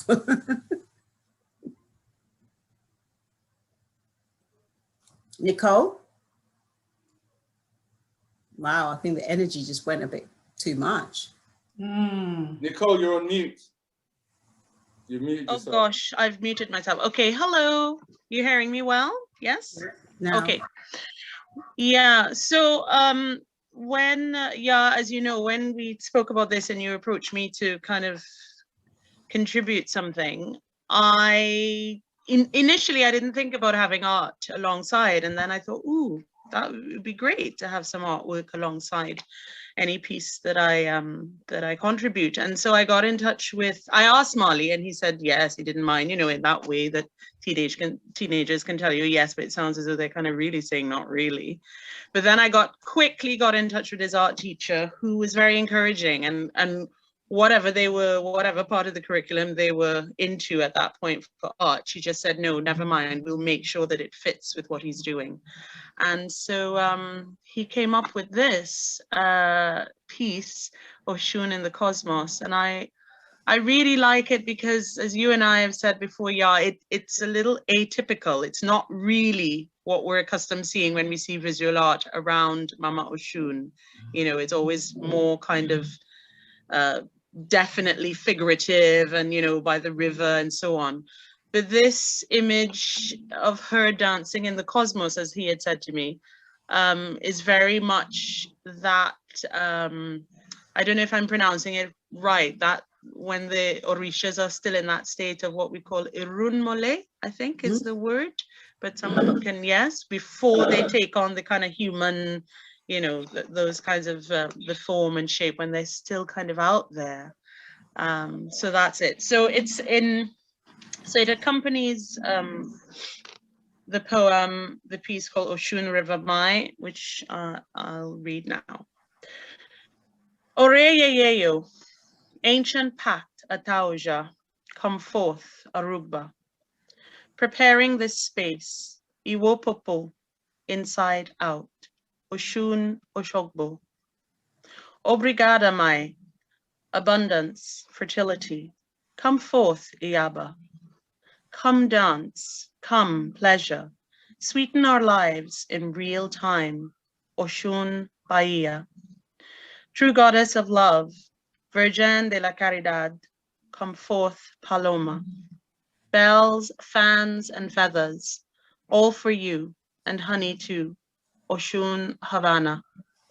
Oh yes, oui mama, Salibia, calm, clear, sweet. Come forth, Miss Andal. Mother of plenty, hold up your mirror to us, Oshun Trinbago. Present unseen guest, water has no enemies, Oshun River Mai.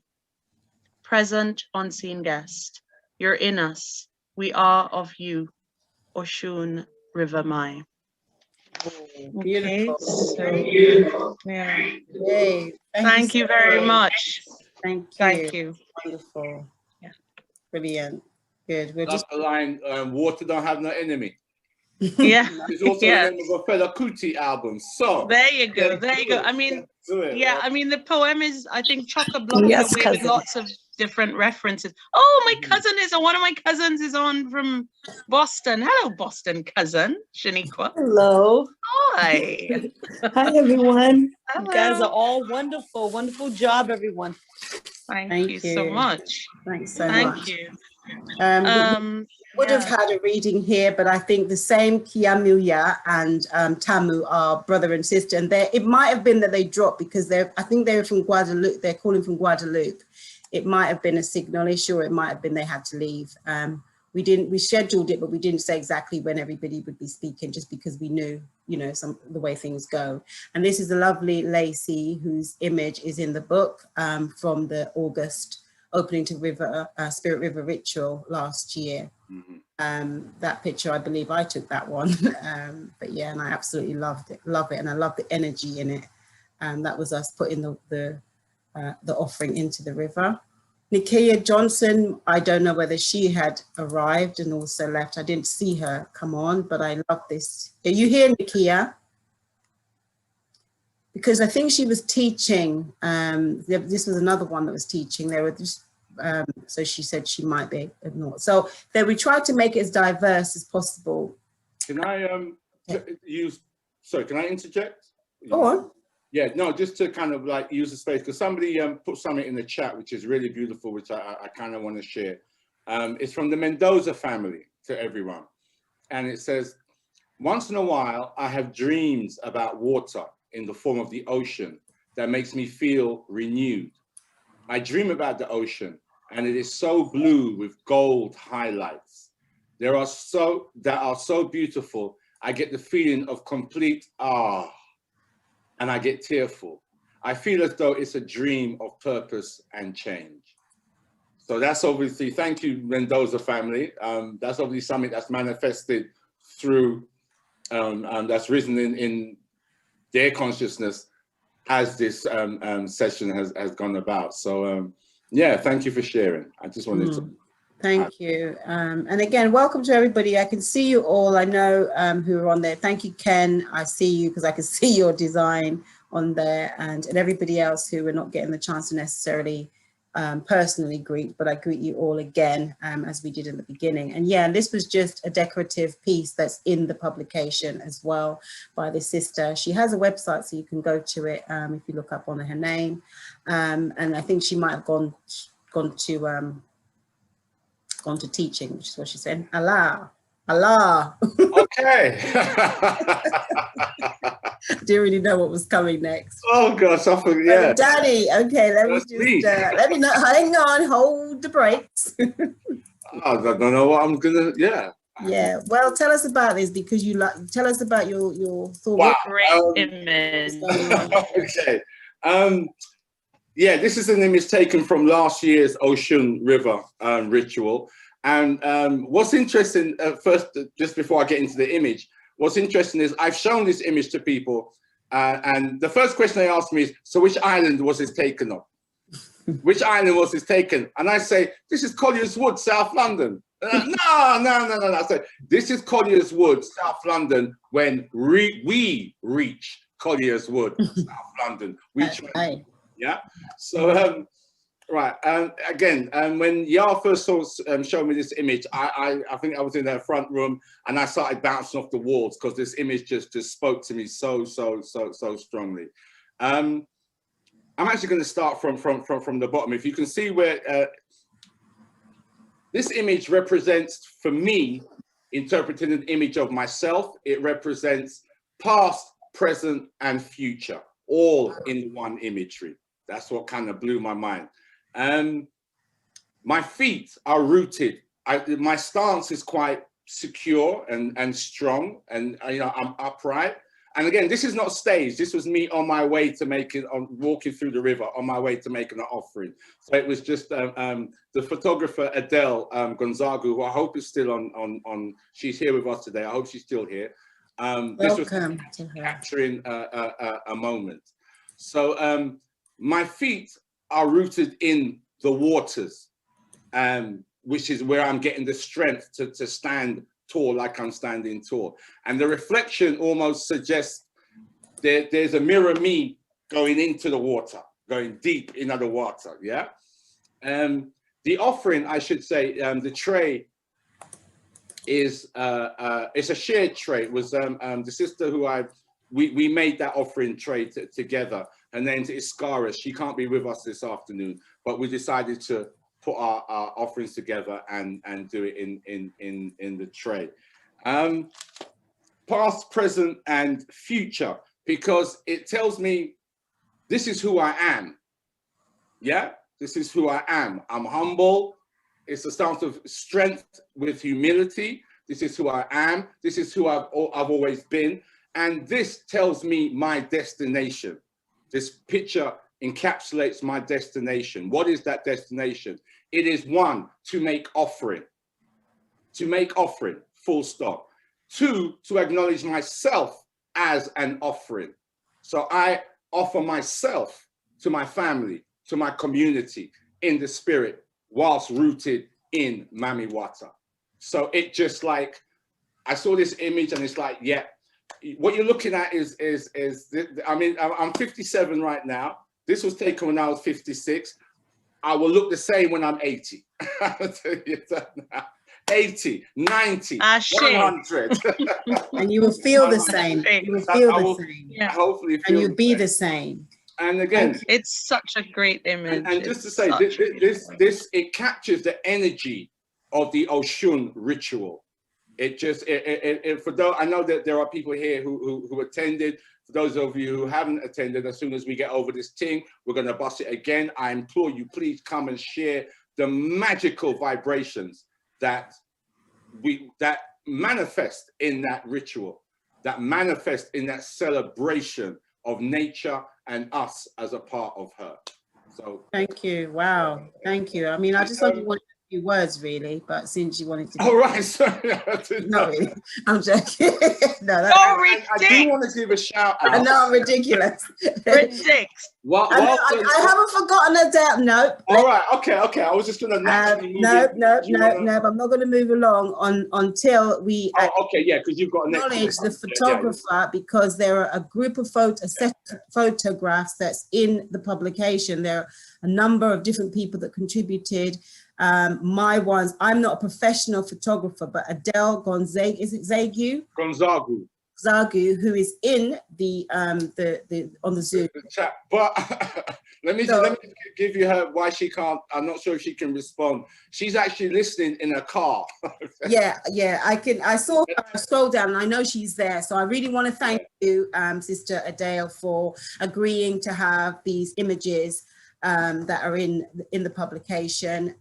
You know, they're absolutely stunning. And when I saw this one is just a beautiful, like Brother Danny said, just powerful, resonant, that you were able to capture along with others in it. I'm asking the indulgence of the audience to bear with us, but while we get through, we're going to try and finish. But I know there's one other. This is the PS. So it's just keeping in tradition, or in the moment of the river rituals that we did. Brother Amusu, thank you so much for your patience, because you are the last speaker and the last reading that we will have. And I know you're still here. Please still here, because I'm gonna just anywhere and get you.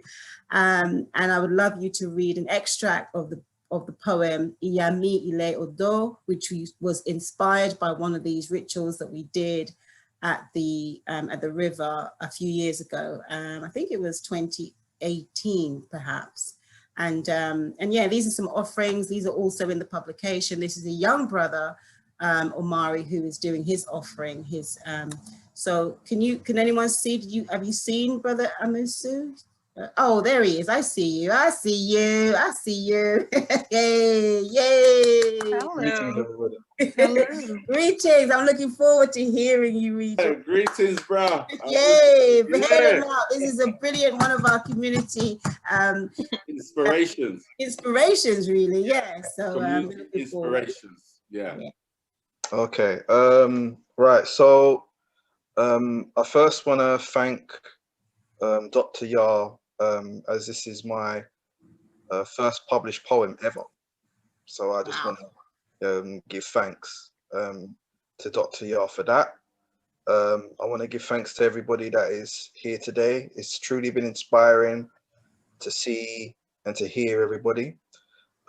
This poem, as Dr. Yar had mentioned, it was my first time attending the Osun ceremony, and I was just inspired by what I saw.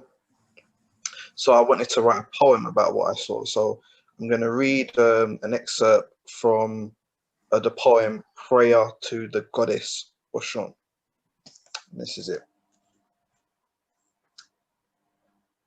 Hear me, Goddess Osun. I speak to you from the energies of the Agungun. Iyami Iriodo, Obinisa la ma'awoe. Your river ripples resonate love that can travel. It speaks in its vibration with a sound so natural. The sound of your flow is how love tastes. Your life and the energy behind love's gates. I seek to feed you, not just because I need you, but as I study life, I know I still need to read you. You swim in my spirit. Communal love is what I exhibit, so hear this lyric vivid. I feed you grapes and hope your sweetness never escapes.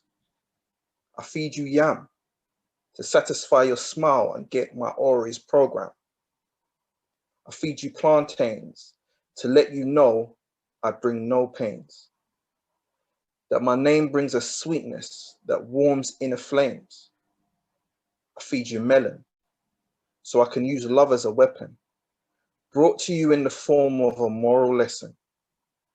I feed you sugar so my love is pleasured with vigor off the Richter. I pour perfume so the blossom of love will surely bloom and not hide under a costume, for you will always smell love in the room, originating from your womb. Iyami iliodo, Iyami iliodo, Obinisa la ma'awoe, Obinisa la ma'awoe. If you want to hear the rest, buy the book. Yes, thank you. Definitely. Yeah, taster. Hey, thank you. Excellent.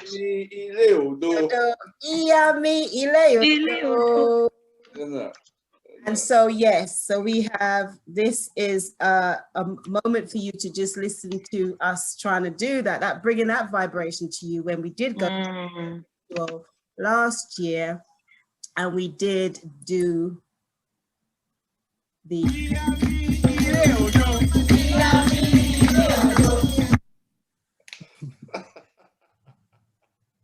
Whoa. What happened?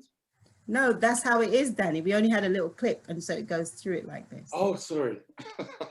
We went through this.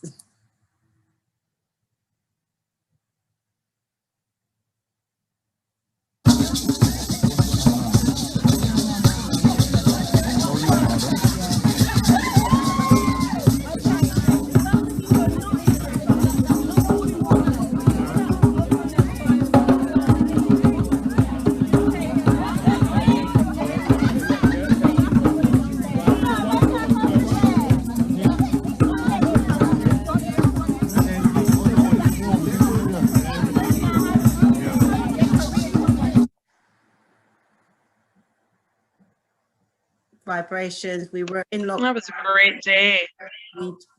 I think were we still in lockdown? Yeah, well, they had given us a little, they gave us a little leeway, social little break.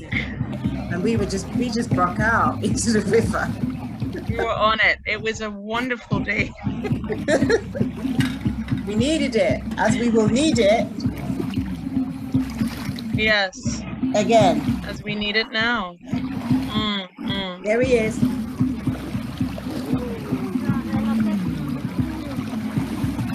And yes, this is literally on Danny. our doorstep.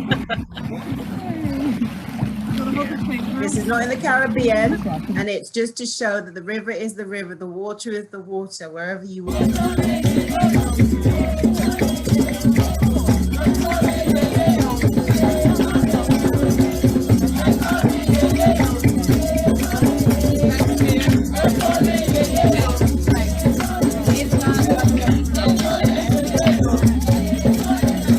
People actually submerged, like this eldest there was submerged completely in the water, and her son. Oh. Sister Jackie is saying here, it's beautiful to witness our joys and reconnections, nurturing. Such a wonderful day.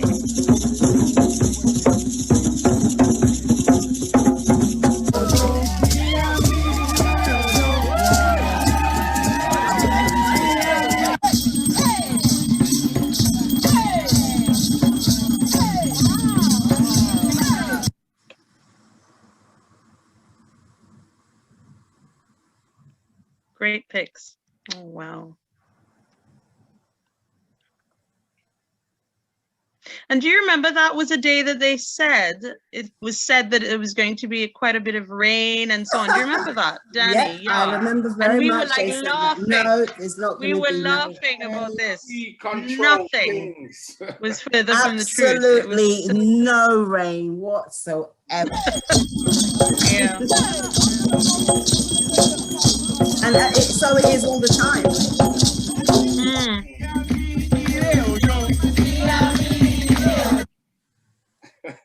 I know, it's just a little remix thing that I'm doing. Oh. Remix. Karen.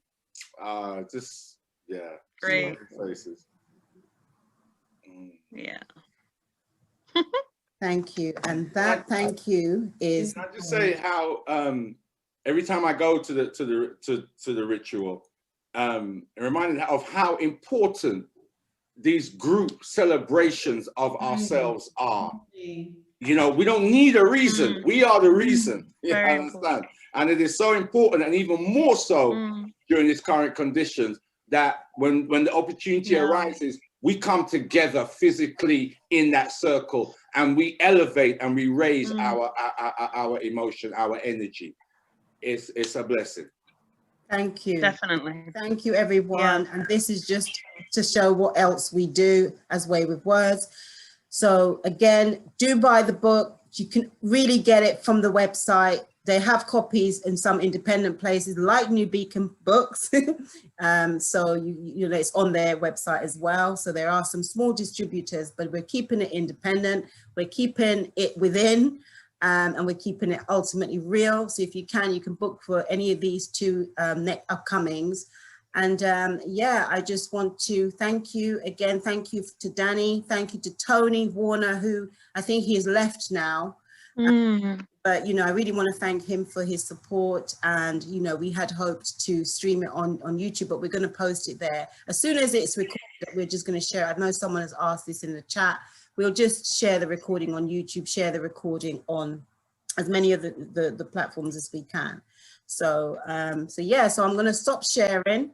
Again, I'm going to encourage you to purchase the book, support the artists that you've seen in various ways. I know Ken is on here. If Ken, if Cheryl is here, she can put your details in there again in the chat so that we can know where we can get it. Any of the contributors, I really must say thank you to all of the contributors. You were all fantastic. You know, nobody bugging, nobody being a pain, you know, I don't know. I've never done this before. It's actually my first, Way with Words' first anthology. So I'm heartened by the quality of the submissions and the you know, the goodness of the hearts that did it. And I think it was because it's Mami Wata. Whenever I do the spiritual, I know my friend who's watching this will be saying, fix your coat, fix your this, you know. So yeah, I know that when I do the spiritual work, it is always wonderful. It's always blessed. So I give thanks to Mami Wata. I give thanks to the ancestors. I give thanks to my spiritual mentor who agreed to do one of the blurb, Baba Menez, who's still with us. Thank you so much. You don't know how much you inspire me. But I did want to say that you do a ritual where you go to the sea to thank our ancestors. Do you want to mention that? Are you doing this year, Baba? Because if you are, we could try to maybe connect somehow and maybe go and do something, just bring that energy in. You know, you'll do it in your space and we'll do it, you know, we'll share it again so that everybody can link up. What do you say?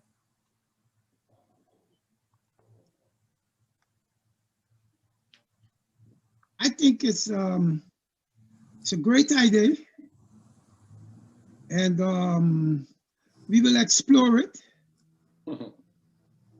Yes. It's a great you know, this pandemic has placed us in a position where we are being very creative in terms of our communication. as much as it has prevented some of us from the huggings, for those who don't want to hug, because I still hug, we still hug, we don't worry about that. We still hug but happily. One of the things that it did, it has helped us to communicate more on an international level. Yeah. With many of our families and stuff that we were not doing. It's true. You know, so now we you know, it has forced us to communicate more on an international level using their platform. And you know, them old people say, them people is plan, but then Olodumare got another plan. Yeah. So in a way, we are bringing about an international family that we only spoke about, but now we are interacting with each other. And I would like to say that please pay attention to what happened in 2019 after the situation in Ghana that created $1.5 billion. Please look at it and then look at the pandemic.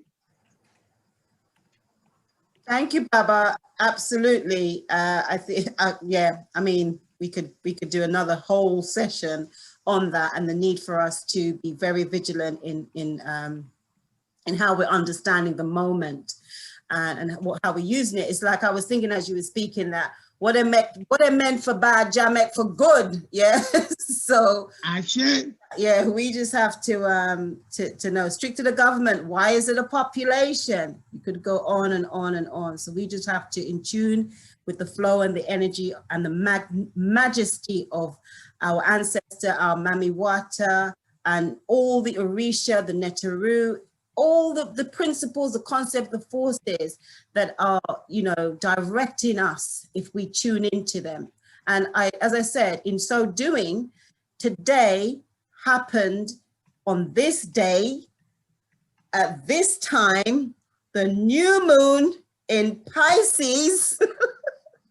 I mean, I couldn't even, I did not make this up. This is a real synchronicity that more and more, and when you hear some of the astrologers speak about the confluence of energies and the expansion of our consciousness, this is the beauty of Mami Wata and understanding our responsibility to honor our divine consciousness and that which connects us all. I feel I'm just on my like oration thing. But anyway, this is really it. I don't know if anyone in the audience want to unmute yourself, speak, say anything, what have you. This is There's some wonderful things that are coming through on the chat. Okay. So we've had lots of really oh, where is the chat? Where is the chat? Why you got your hands raised? Who, me? Yeah, I've unraised your hands, but have you unraised? There's some, yeah, it's just some people feeding back. Yes. So, thank you. It was fantastic. Thank you. Thanks for beautiful and spiritually nourishing evening. Such a great collective effort. Beautiful vibrations and energy. Absolutely wonderful. Thank you all. I love this. Learned so much. Absolutely beautiful. Thank you. Thank you to all the contributors. Thank you and congratulations to all. Wow, Danny, you're great. Wonderful piece of work. Okay, wow, he's just on a roll. It will be a staple in spiritual history. Yes. Much love and blessings. What an amazing presentation and blessed and inspiring session. Peace and blessings to everyone.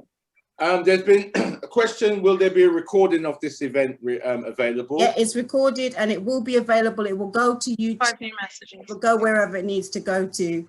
Yeah, so. Okay, so it's just pure thanks and praise that I'm reading here. Oh, that's really good. Lots of, yeah. There's one here, we got the youth, the elders, and everyone in between. Ashe. In between, I like that one. Ashe. Yeah, Ashe. We have indeed. Yeah. Well, Mama Lou managed to be on the call for like a good little while. She's like 80. For a bit, right? Yes, they are. This has been a phenomenal offering. This is from Sister Jackie. Thank you. This has been a phenomenal offering. I trust we are not going to end before raising our glasses in honor of Michelle Yah. Oh, I didn't know that's where you were going. Yes, I didn't know either. I hadn't read it, but all we should work energy. So I have to get my own glass to raise my glass to myself. We give thanks and praise to Sister Dr. Michelle Yah through the spirit of Mami Wata has made her appearance and shared with us today. And we give thanks to all who have contributed to this through their attendance and through their gifts. So to us, the collective, to Mami, to all the forces, the Mami Wata collective. Yeah, the Mami Wata, Mami Wata. Abundance, blessing, abundance, peace. The Ganda is open. I love it. The Ganda is open, you know? And the thing is, when we say these things as well, we don't just say them flippantly. No. We did a comfort Thanksgiving ritual in 2016, I believe, it was come for Thanksgiving we did. And I remember us singing. I didn't know the tunes because Baba, you will know I'm learning and you are teaching me as much as you can from this distance. I would love to go there and for you to come here because I know when your energy reaches this space, oh my word, right? But we did a song which was, I don't know whether Baba UC Kwayana told me that song, but it was Open Ganda, Mermaid come, Open Ganda, Mermaid come. Yeah, and I never knew the song before. I mean, we were singing it, me and Mum were practicing it, and then we did it at this thing, and it was like, yeah, that is happening. Mermaid is coming. Mermaid, yeah. Baba. You know, one of the things that we must do, we need to set up a program where we can get, I can speak to him, where we can get our esteemed elder and living legend, Iyusi Kwayana, who is now 95 years young. Juanita just did something. Yes, we need to put together a program where we can get him on a forum like this and promote him. And he has a few books, but there's a particular book. We're going to talk about that I would love for us to bring him and engage him like this in terms of many of the traditional things and so on. I mean, I am very happy to have been able to sit at his feet many times. And I would like to finish off by saying,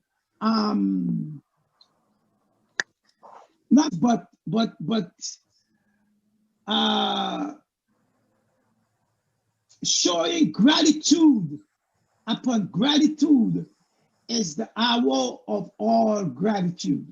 Showing benevolence upon benevolence is the hour of all benevolence. We who do not remember to show gratitude for yesterday's favors will never enjoy today's gratuity. I am thankful for my ancestors. Because of them, I am. Thank you. Ashe, Ashe. And you didn't tell me how that you knew Baba James, Professor James Small, but we'll talk about that one another day. You'll be surprised to know the amount of people that I know, but I stay low profile. I know. I don't, you know. As one of my godchildren is the one who put up that picture, you know. She's the one who put up that picture. But I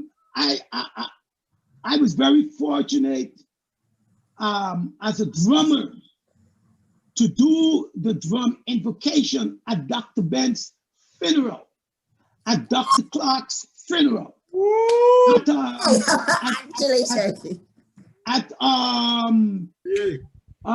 the brother from Trinidad and Tobago. Tony Martin? Tony Martin? No, not Tony Martin. His main thing was organize. Why is my Stokely Carmichael. Stokely Carmichael. Kwame Ture. Kwame Ture. How did Stokely come? You know, I was fortunate also in Brooklyn when they had the ceremony, the going home ceremony for, you know, having the opportunity to do this drumming for all these great ancestors. You know, that clip that you showed, for 20 something years, I couldn't find that clip. I found that clip last year. Drumming for the Million Woman March. Here I am, this little drummer boy from Guyana on stage with all these great women drumming. It's nothing but ancestors. And so I thank my ancestors all day, all night long. Just taking it easy today. Yeah. Sister Makeda, I believe you wanted to say something. I want to say something very short, but unfortunately, I know it's not going to reflect the true significance. We honor you and we thank you for listening to the call of Mami Wata, for manifesting her energy through your works, and for manifesting the spirit of all of us throughout our global community. And also, we're going to thank you in advance for the second publication of this book. Wow. Hey, Makeda. I kind of, it's 20 to 8. I have to. Yeah, it's all right. You're a teacher, isn't it? It's cool. Thank you, Brother Danny. Okay, well, thank you all. It's been a Thank you so much for co-hosting. Thank you, Brother being Danny. There and the love image and your contribution. What we didn't mention, before you go, Brother Danny, what we didn't mention was that you bigged up the picture so much. Yeah, you big up the picture, you tank up yourself for the come and look nice and thing. Yeah. To mention that you are also a writer and that there is a written piece. Oh yes, I do have a story in the. Oh yes, it's one of my favorites, and it's one of my favorite stories. Oh, it's such a fantastic story. But I have to, you know why I probably forgot, because I have to confess, my son has the copy. He has my copy. I can't remember the name of my book of my. It's called Water Spirit. Water Spirit, yes, of course it was. I don't know what page it's on, but Water Spirit, that's my humble contribution. Yeah. It is more than humble. And it's a great contribution. Why does your son have it, and how old is your son? Oh, sorry, my son is 33. You trying to run off and go to what? All right, my son is 33. He read it, he and his partner, they read it, and they're not heavy readers, I have to say that. And they loved it. They loved it, and they were questioning me about it. It really resonated with them. And I'm like, yeah, but your father been writing for 40 years, and I know you are for reading. You know what I mean? So Danny, please share some of it before you go. Please share some of it before you go. I don't have it here. I don't have a copy here. I'm sorry, brother. Well, you have to buy the book. Like Brother Amusi said, you want to get the rest of his poem, you have to buy the book. You want to read mine? Brother Baba Menes has a copy of the book, so that's fine. Okay, well, unfortunately, I can't even tell you what page I'm on, but you open the book and you'll find. We can tell. We can say what page Brother Danny's story is on, and it actually. Yeah. Okay. Well then, okay, you got me chatting, so I'm going to chat because those of you who know me. Oh, thank you, Attainda. Page 35. Now it's a story, and it deals with. I'm not going to reveal the story, but it deals with water as a keeper of memory, as a holder of memory. If you think about the oceans, our memories are deep in those oceans, and it deals with water as the giver of life. You know, when what is a signal that a woman's about to give birth? Her waters break, as they say. So it's a kind of dealing with those elements, but I can only say that in hindsight because I didn't. You can't remember. You know, I wrote it. Y'all called me. If y'all called me on a Monday, I wrote the story on a Tuesday, gave it to her on a Wednesday. It was that spontaneous. But then that's how that's how I vibe with Ya, you know what I mean? When I go and sit in her front room where she's sitting now, ideas just, that's the kind of vibration we have, and for that I give thanks. So that's my humble contribution. Thank you. But I must go now. You haven't got the book, get the book, read all the stories. Read all the stories. I haven't read all of them yet. I mean, read it to your it's a children, wonderful, you know, wonderful collection of images, stories. show your children. Thank you for your All right then. Love. Thank you for those of you who came on at like whatever time o'clock, 4:30, 4:15, 4 o'clock, and are still on call. And Elroy, you moved. You were there a minute ago, and I must hail his brother up. Let me find. Oh, there you go. You're over there. And brother Roy, he's from Guyana. You're living in Toronto or Canada. You're just shaking your head. It's okay. I don't mind going. But the reason why I want to hail you up is because I think you were one of the first people to pre-order copy of the book. And you have been consistent in your support. So I thank you so much for that. It means so much, that support. Thank you. And some of you, Brother Omawali, you wanted to say something? You've gone again. It's just having to scroll through. Please share some poems. I know there's some poets out there. You know, share some poems. We hanging out. Do you know what? I could read a bit. I haven't read a bit from the book. What am I talking about? Of course, yeah. Ridiculous. That's what I'm talking about. Yeah. I mean, what? Say what? Hold on. Okay, let me think. Yes? Did Juanita read? Juanita didn't, and she left. And the reason why is because we're having a Guyana Speaks version. So these contributors will have a separate moment. And that is probably also why I didn't necessarily read. But what I will do is I have not only obviously the introduction and the privilege of having put this together, but there is also a story that I wrote. But Baba, you've read this story, I think, so it might be not that exciting for you. And it's, unless I read from the introduction, what's the vote? Introduction or a bit of the story? Introduction? Introduction, and keep them wanting for the story. Keep them wanting. Wow. Yeah, man. Okay, introduction here. I'm going to read, yeah. So when I was a child growing up in Guyana, there was a boy who came to spend the school holidays with his family in Linden. Wismar and Mackenzie are small towns in Linden separated by the Demerara River. Our house on the hill was on the Wismar side. We played for a few days during the holidays, and I loved him in that way children sometimes do immediately when they meet. One day he disappeared. He had drowned in the dark waters of the Demerara. I developed a phobia of drowning and fear of water following this tragedy, which lasted well into recent years, the phobia. I had never forgotten the boy, the pain I felt at his passing, and with it the power of water. At the time, I was not consciously aware of water mama, as Guyanese in general refer to the water spirit found throughout West Africa called Mami Wata. But soon I would learn about this purported terrifying force that claimed the lives of anyone who went near the sea or rivers and didn't honor her as she had asked them to do. Men in particular were beguiled by her and requested to make promises to return her favors, her irrepressible sensuality being compelling, along with the allure of magical wealth.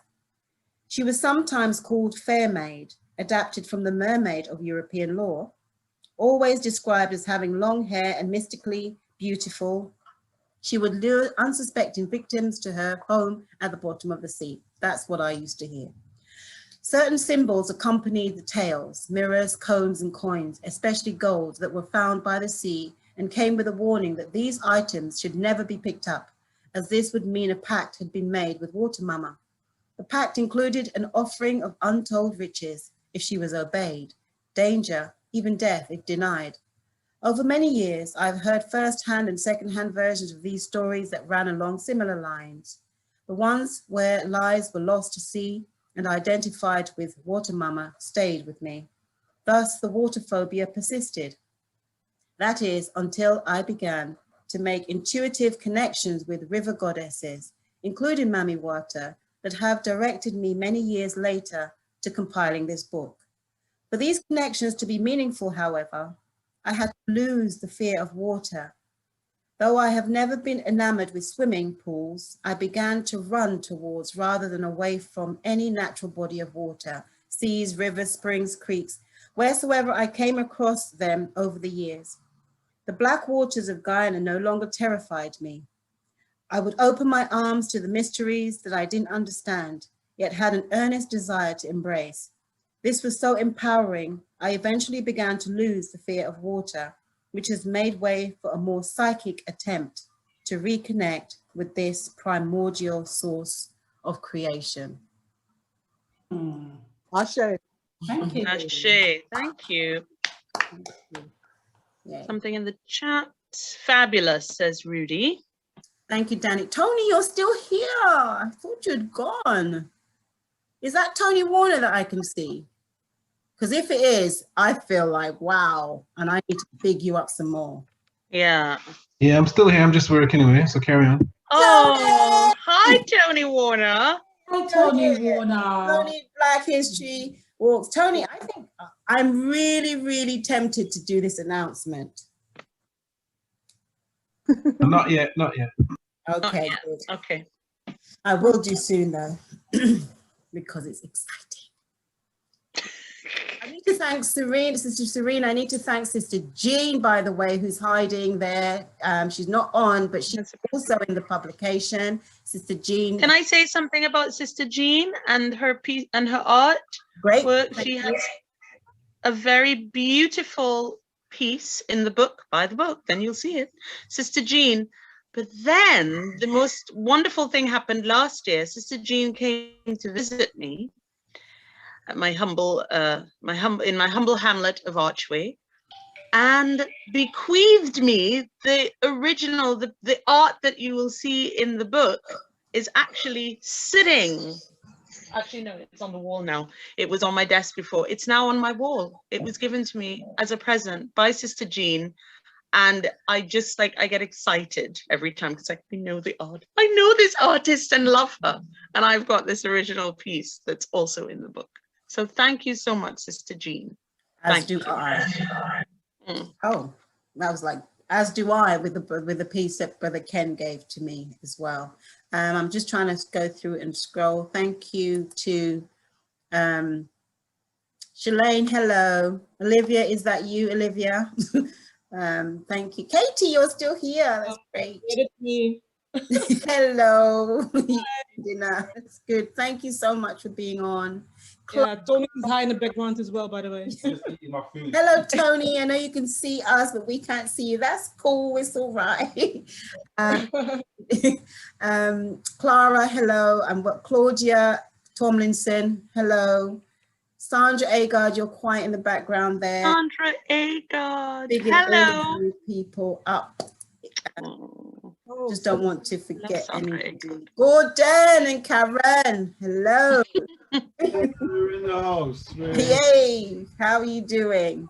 Congratulations. Thank you so much. Thank you. Kafaya, I could never forget you. Thank you for being Thank you, sis. This was amazing. Thank you. Oh, I'm looking forward to seeing you though at the river. You're hiding from it. Soon. Yeah. Sorry, Gordon. Brother Menez from New York there, just special greetings to him too. Okay, yes. The griot. Yeah, Baba, yeah. Yeah. He's hearing you. Yeah, we did a Kwekwe 2 summers ago. In 2019, my brother's wedding. In Queens. He doesn't remember anyway. Yes, I remember.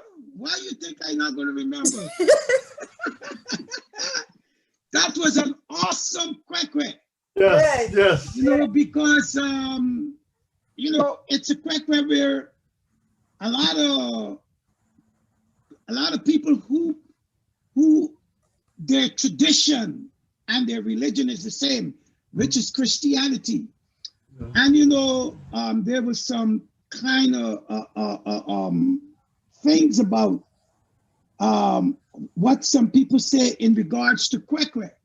So I took that particular occasion to really do not just a kwekwe, but a teaching aspect of kwekwe to enlighten our people of the importance of our tradition and the ethics that our ancestors held on to, even after coming out of almost 300 years of captivity, that their ethics were so high that our young women who, there were certain family looms that was passed on to them if they married as a chaste woman. It was a big thing in the village. It was actually, if the young woman was a chaste woman, when she come out that Sunday morning and the grandmother come and speak about her granddaughter and show the sheet and how she's chaste. The sheets. Actually, there's a next celebration that takes place. And that celebration is the village now celebrating the fact that this young woman maintained the tradition. And this young man, so, you know, kwekwe, it is a magnificent way. It's an awesome way to really show how our ancestors held on to the tradition and to the ethos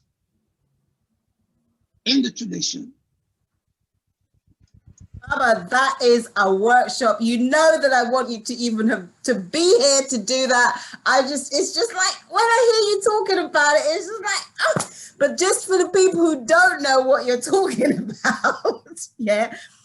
We're talking about kwekwe, which is a Guyanese pre-marital ritual where the family of the bride and the family of the groom do these exchanges. And I mean, I don't even know why I'm trying to give it any chat, but I just wanted to give you that initial, that's what it is. So there's this ritual and it involves singing, dancing, exchange, showing. I've actually got clips with, that's how, when I met you, Baba, a couple of years ago, you actually invited me to one that you were doing in Guyana. And I got away because it was this academic conference that I was at. And they were all very like, you know, sort of stiff and what have you. And we're here as academics. And I was like, I had on, say, like a gear like this. And then I had the, underneath it, or I could change into the kwekwe outfit. And I'm going to go. And I said to them, do you not want to come? Some of the academics. And they were like, where are you going? And I said, I'm going, it's in Mocha. Now, Mocha, for those of you who are from the Caribbean or wherever, the Mocha to me always seems like it's back a yard somewhere, right? So our Guyanese was the Mocha, you know, which is dark. There's no light. There's no this. So they were like, really, you're going there? Good luck to you. And I said, yeah, but it's kwekwe, you know, it's this ritual and it's going to be drumming. It's going to be like amazing. They didn't come. They said, good luck to you. I jumped in a taxi. I went by myself and I found it and I absolutely loved it. I loved it, loved it, loved it. And then, yeah, lo and behold, yeah, you can't get back home easily because there's no transport. But I managed to, and that's where I actually physically met Baba. And, you know, I really do his drumming, his everything. I mean, I can see why you were people kind of magnet to that drumming, because I don't hear that vibration. I don't feel that energy all the time that easily as when I do when I hear you drumming. So I really do hope that we can get to meet up again along those lines and perhaps do something around the kwekwe. Margaret, are you on here still? Because Margaret had a kwekwe herself when she got married. I think she was on here before, but she's gone. But yeah. Well, let me just add a little piece to what you just said. In the African tradition, and even though it's primarily comes out of West Africa, throughout Africa, there are pre-marriage ceremonies. But in our tradition, marriage is not about individuals. Marriage is about the families. And so when a marriage is taking place, it's actually the families are marrying to each other families. And so the kwekwe is a pre-marriage world ceremony so that one now can truly meet each other's from the other family, because before then, it's basically just the two individuals, you know, unless both families are from the same village. So this is the opportunity now where both families come together, and the dance and the drumming. But you know what I love about kwekwe? I love when the elders in the family have to show the young people how to do the thing. I'm going to find it. Science. You have to show the science. I'm going to find it. Let me try and find it. Oh my gosh. Show it somewhere along the line. The science, yes, as you were saying. Let me see. Hey, Gala, what you want? Because there's some of you. Oh, here we go. Wait. Right, okay, so that's it, but I need to share it. 1 minute. Let me share that. Treats. It's gonna be amazing. I gotta come back here. Gotta go here. I gotta share the screen. Where is it now? Got the sound.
I'm gonna tell you something. I am ashamed of Facebook.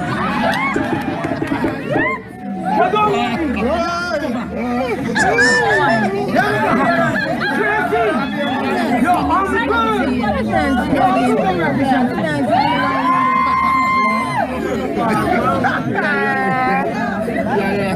True, not be true. Listen, y'all go back to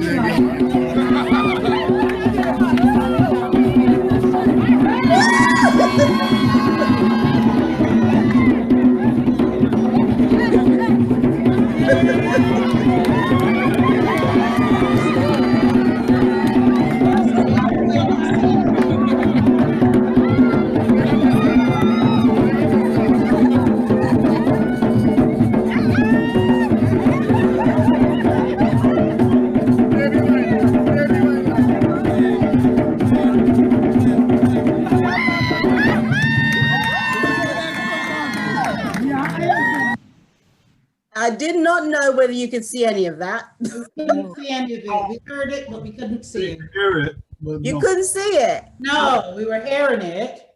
Okay, hold on a minute. I have to figure out why you couldn't see it. Let me only see the files. say that again. We can only see the The little thumbnails. The files. Rashid. Okay. Let me figure out why you couldn't see. Let me stop that a minute. Do I need to get it up, open, and have it up? How do I make you see it?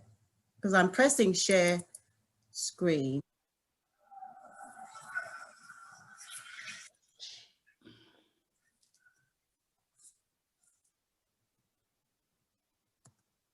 I don't know why. Oh, I know what I'll do. You keep talking amongst yourself. I'll figure this out. Okay. Yep, I'm going to put it into a PowerPoint, so that's fine. Okay. Yeah, so we just keep going because that will work. That. I think that was a wonderful point that Baba made about couples getting married and it not being this individual affair, because I think, you know, the longer that we're sort of in these parts of the world, you know, the more some of us seem to believe that, that it's a really kind of individualistic enterprise, which really, you know, at our core, it never was, and it isn't. So I think that was like a really important takeaway from what he was saying. It can't work. Yeah, I'm doing it. I'm getting there. Keep talking amongst yourselves. We're in celebration. It's a launch. Diana. Am I still in Guyana? Maybe everyone needs to refill their glasses. I got the whole bottle here, but my friend Kathy's on her way. She's not going to allow me to just have that by myself. Brother Musu is saying, have a wonderful evening, everyone. It was nice to be part of this gathering. Blessings every time. So Musu, Brother Musu, thank you so much. Thank you so much. Yeah, that's fine. Thank you. I know. The other thing to add is that the kwekwe is education for the bride and groom to be also. With all the dance moves and the waist moves and different things, it's an education to them.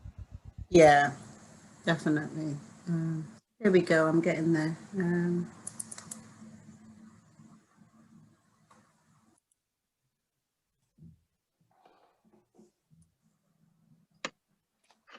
Okay, so it's in a slide. Okay. Now I go back to Zoom. I share it.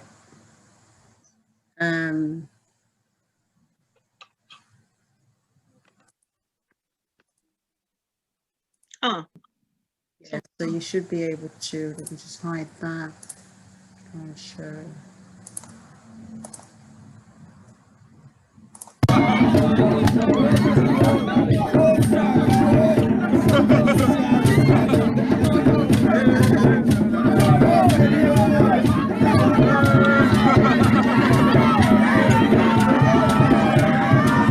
There's two of them. That's the wrong clip you're showing. Yeah, no.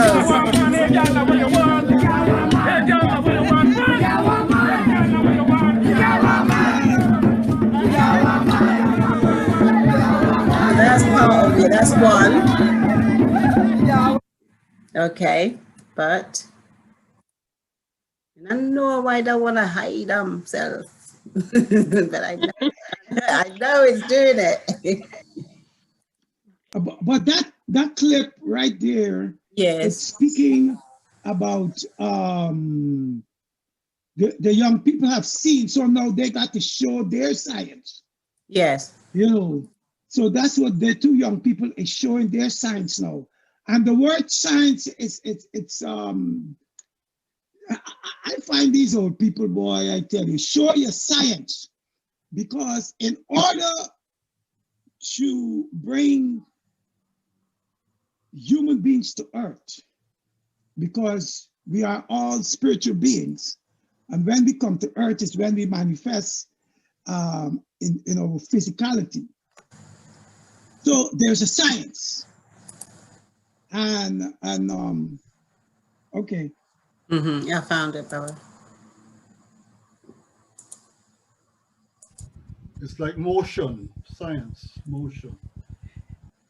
Why does it keep going to that one though? Because every time I press it, it goes to that one. It should be this one. Okay. No. I know you lot can see me doing all of this, and also this is being taped, and I'll have to edit it. Hold on, wait. Here we go.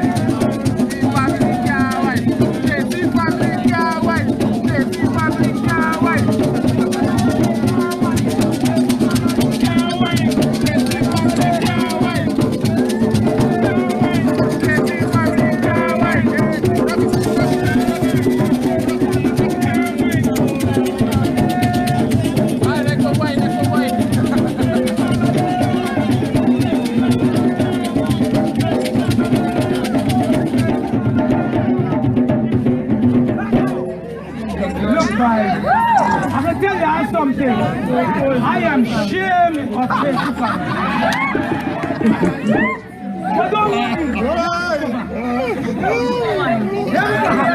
Tracy, your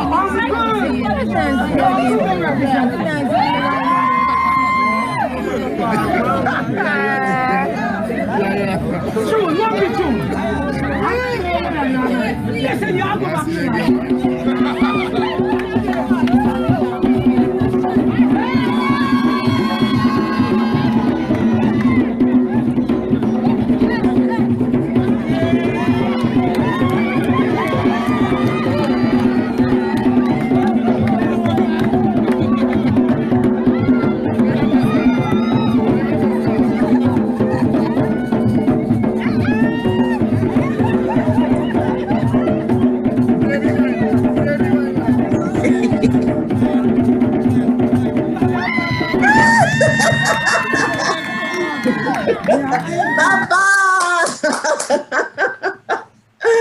Brilliant, that gives me so much joy. Gives me so much joy. Listen, you know, part of the Kwekwe ceremony, each family have to come in the ganda and wine, so as to show their signs. And one of the things this does, it helps it releases tensions, and it makes people now feel, okay, let me do my thing. And so different aspects of the tradition just help the whole thing to be such a wonderful occasion that, you know, people laughing, people, you know, a lot of people didn't know what to expect. So it just put people in a whole different space. And it's all joy, it's all happy, you know. And today, a lot of the young people don't know how to whine, and that's a true thing. They're very stiff.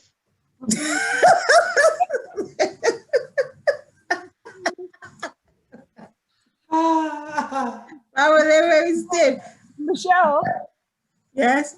The brother has to run one of those workshops. Yes, definitely. This is there like all the time. I'm going to show a bit of his drumming now as well. Hold on. I had to say that the dancing reminded me of when people are getting into spirit. It had that feel to it. They can do, can't they, Baba? But I don't know if it's all the time. Yes, you're very much correct. The drumming and the performance allow people to get into that space. As a matter of fact, I did a play on Kwekwe. It's called Welcome to the Kwekwe. I did it at a theater in downtown Brooklyn.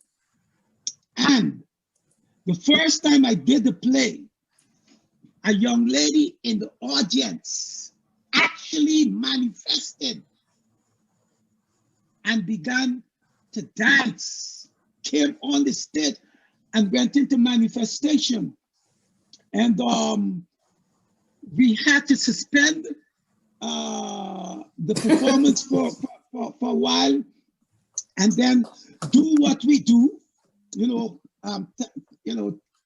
thank Oludumare. I was there. We had also other priests and priestesses who were there who knew how to handle that situation. So we took care of it, and then we got it out of there.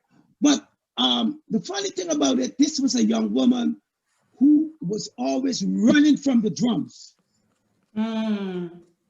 And so after that occasion, we got her to begin to come with the drums and be a part of the drums. And she manifested at some other things, and she began to tell some of her own stories and stuff. And today she no longer, she can go any place now and listen to the drums without going into manifestation. Because the ancestors was trying to speak to her. Yes. And every time the drums is played, that is when they would money. And she never want to go any place where no drums and so on and so forth. And yeah, that was part of that experience. Good. Let's listen to a bit of your drumming, Baba, just because I'm always bigging you up and I don't think people believe me. Listen, right now this thing getting to be like a Baba thing. No, I'm listening to your drum. Sorry.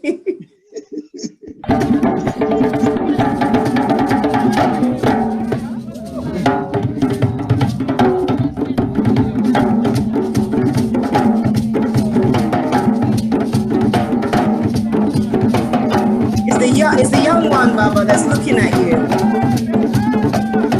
Okay. Hold on, I've got to make it big.